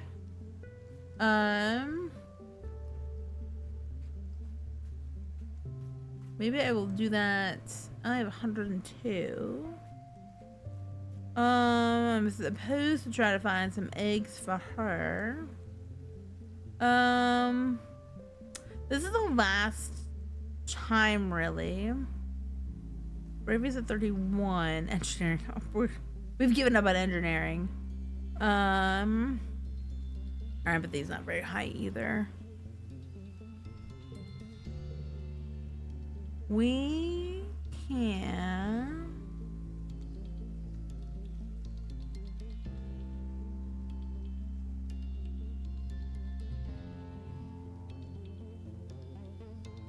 Okay, let's do that. Yeah. There's my little animal. There's my friend following me around. Nice. There's my little friend. Does this interest you? Oh, we learned his birthday. Just blinks hours later. Your gift. Is it my birthday? I almost forgot. I hate it when people make a big deal about my birthday, but this is nice. Thank you.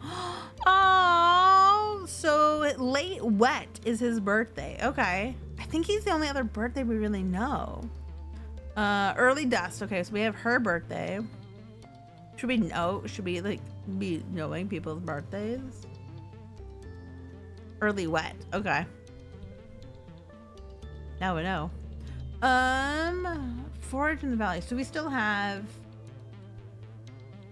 11 events remaining, 7 collectibles remaining. Events respawn in quiet. Okay, then let's do this that way. Let's try to get more events before they respawn. I'd kind of like to try to finish one. Because they kind of force you to. There's an event over there. What is this? You've reached the end of this area. Keep exploring. Okay, so we can't go any further here. Alright, so... Okay, we have to do this event. You come to a bend in the path. Moving catches the corner of your eye. There's something at the top of the nearby mushroom cap tree. You can't quite tell what it is, but is that a person? Someone is peering at you over the edge of the mushroom cap above you. You can't quite see their eyes, but you get an impression of long dark hair and an enormous mocking grin. I wouldn't go that way if I were you. They warn playfully. They have a deep musical accent you don't recognize. A stranger? That's impossible. You're the only people around for thousands of light years. But what the heck is he doing out here? You feel a chill go up your spine. Find another way. Oops. Shit. Why not? You start to ask why, but he disappeared again over the edge of the mushroom cap. You shout out, but there's no one to answer. You even figure out, but you get there, can this guy fly, or was it just a mirage? You think you might be seeing things. Ignore his advice and continue. No. You met everybody on the stratosphere. There must have been some kind of animal. One that looks like a person. Sounds like a person. Maybe he's just playing tricks with his voice, or maybe you're seeing things. You round the bend and regret it immediately as something long and then slaps you against the face. And then a whack across your back as you spin to face your attacker. Whap whap! 2 slaps to your shin, sending you reeling. Whatever's attacking you can't see it. You fall to the ground and cover your head with your arms in defense. Nothing happened, just silence. When you look up, there's no attacker. But all the plants around you are flattened to the ground. They're long purple reeds with knobby bumps at their bases. As you watch the reeds slowly start to bend back upright, you poke one experimentally and it slaps it back down to the ground, sticking in your hand. Attacked by grass. I'm embarrassing you decided to call it slap grass.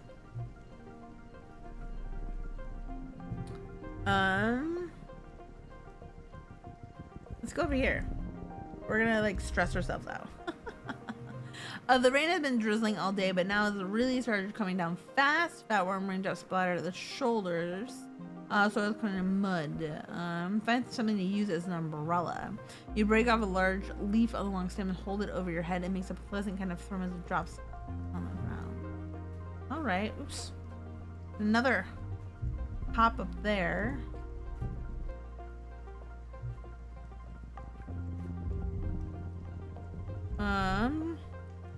It's full of all sorts of bugs, little wrigglers, hopping beetles, shining creepers, and snaily things. Oh my!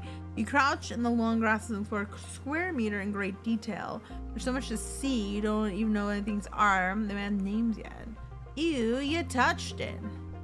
Alright, we're going home.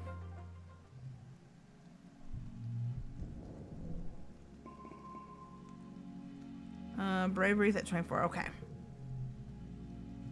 It's been 3 seasons of heavy food rationing, getting more and more strict as the year dragged on. The fields continue to struggle. You've been wasting away. You all have. It's not just the lack of calories. There's just not enough vitamins and good stuff in the food you are eating. Your muscles ache all the time. Sometimes you feel strangely euphoric, filled with inexplicable energy, but often feels like there are weights tied to your shoulders pulling you down. You suffer the most, but you still have trouble sleeping despite being tired all the time. You spend the whole day in a day's fog. Last week you were brushing your teeth when you noticed that some of your teeth were wiggling. You brushed and watched all your teeth begin to fall out of your mouth, clinking in the sink like pebbles washing down the drain. Horrified, you started screaming when a snap out of it as you were staring at yourself in the mirror the whole time, lost in the hallucination. Your friends stop working and retreat to their quarters. You lied to each other on the hollow net, all saying you're okay, just taking it easy, waiting for the harvest. But the harvest came and went as meager as ever. Your mother still hasn't given up and never rests, never stops working as much as your dad begs her to. She must be sleeping in the geoponics because you hardly see her in the family quarters anymore. From where you lie, nestled in your bed, in your cozy fugue, it all seems like far, far too much effort to bother with. Let's save our strength.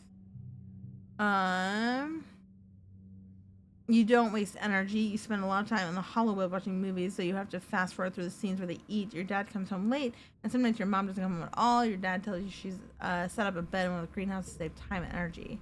Both your parents feel responsible for this famine, but as the head of geoponics, your mom takes it personally. She's been skipping meals, relying on water and processed soy bar rations, just enough calories to keep a body moving, but not enough to stay healthy. Yet she never lets up working herself to the bone, barely even sleeping. You and your dad try to slow her down, but she's well a stubborn woman. If not, she says, if not her, she says, then who? You and your dad are in the lounge, slowly sipping your vegetable broth, and there's a commotion at the door. Someone's run in, gasping for rest, yelling for you, and your father comes to geoponics. You remember knowing deep in the pit of your stomach that something terrible has happened. When you see the faces of the agriculturists, your mom's people, you know the feeling is real. Your dad sees her body first. He lets out a cry like something you've never heard before, a deep, unimaginable pain dragging out from the darkest parts of where fear lives. Oh, your mom's dead. Our mom's dead, I should say. Your dad falls to his knees, and besides the frail body of your mother, he pulls her into his arms and sobs, wretched and agonized. You don't even know what to think. Your mom always seems larger than her body, but seeing her now, there's something there. It's just a fragile shell. They tell you she didn't even cry out. She just went to her knees and then laid down the dirt, and that was it. Ugh. She's gone. Your mother's body is taken to the incinerator room, and that night the colony gathers to pay their respects. Did you join them?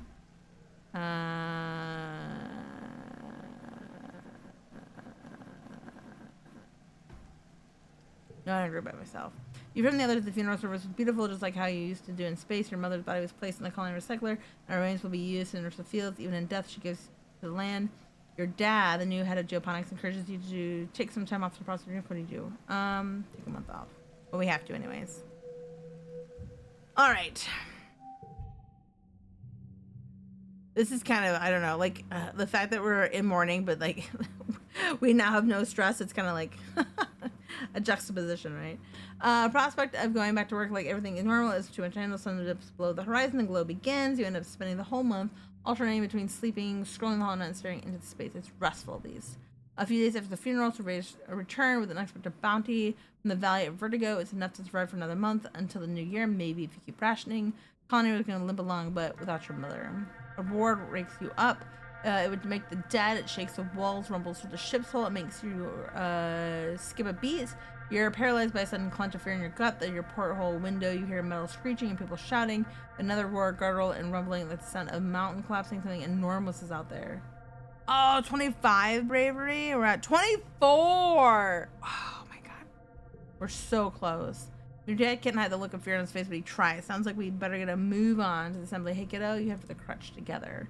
You huddle with your buds, Mars, Dis, and Cal because it's the middle of the night. Almost everyone's in their bed. Some people are still wearing their pajamas and sleep. Bonnets, only Nem is missing. The children's crutches buried deep in the belly of the stratospheric, making it one of the safest places you could be. Even so, the youngest children are scared and there's a lot of crying. Let's watch HoloVids.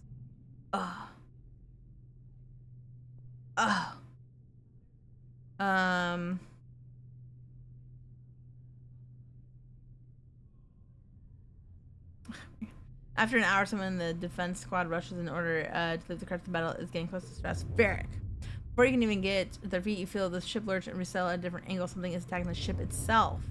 Children scream, some scatter in all directions, and others hit their paralyzed fear. Without warning, the entire wall of the crutch just peels away like a tin can, letting in rush cold night air tinged with the ozone of las rifle fire.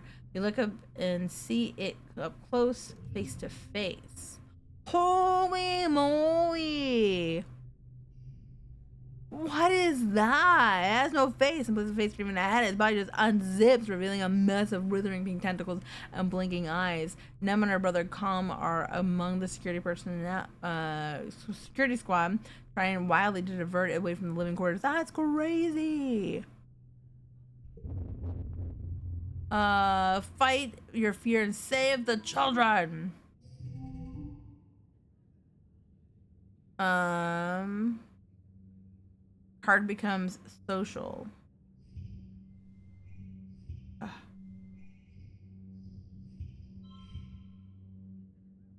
Oh, here we go. Here we can do it this way. That'll be the best. Or what if we do +1? 12. Okay, they both do 12. So next round.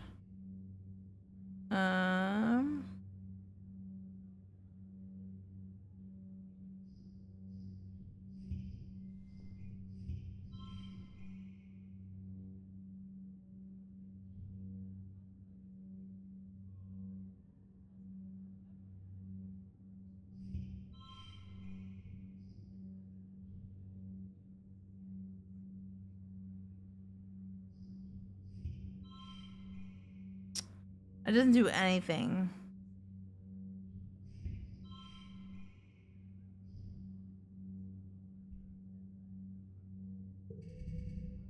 Okay.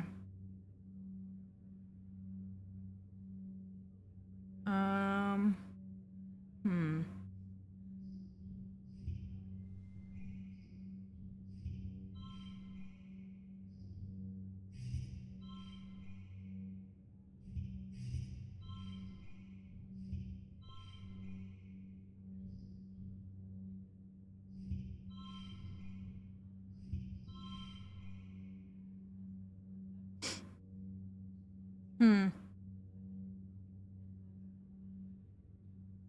This is.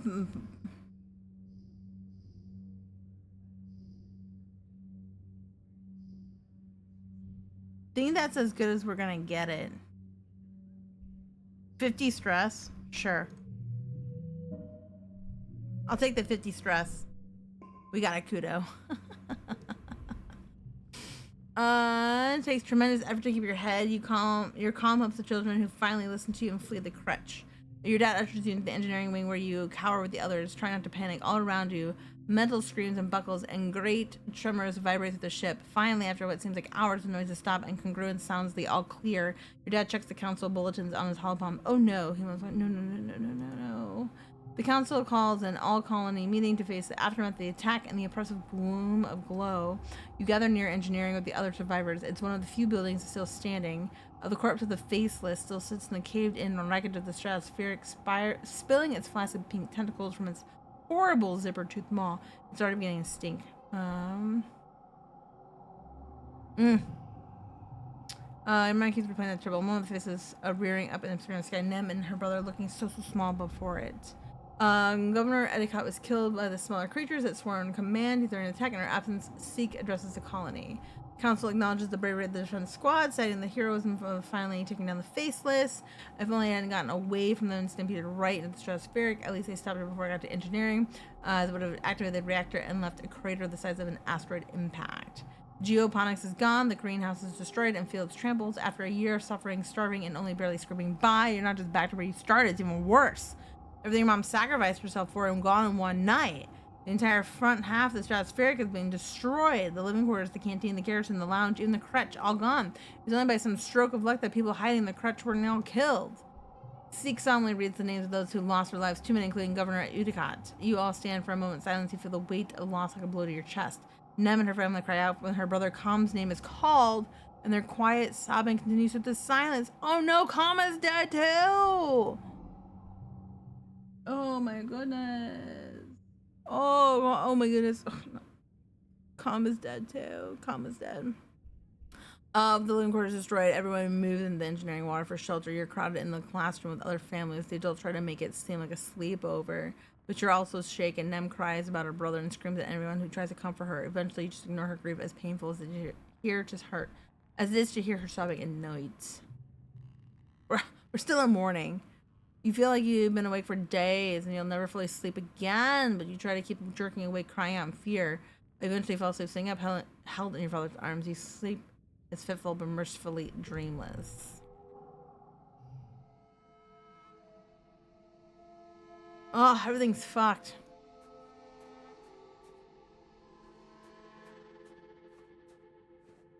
What are our kudos gonna do now? Nothing.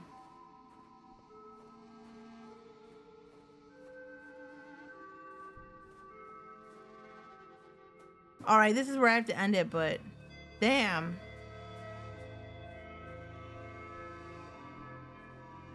Where's Nem? Is she in morning too? Oh no. All right.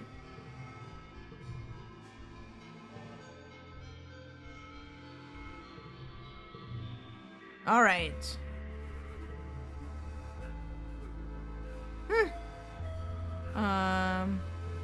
Wait, gallery. Oh, okay.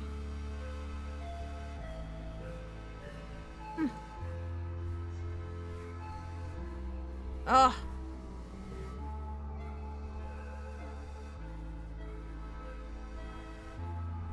No more?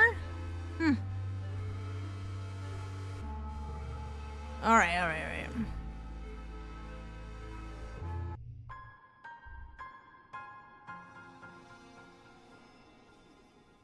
Oh, right, all right, all right, right.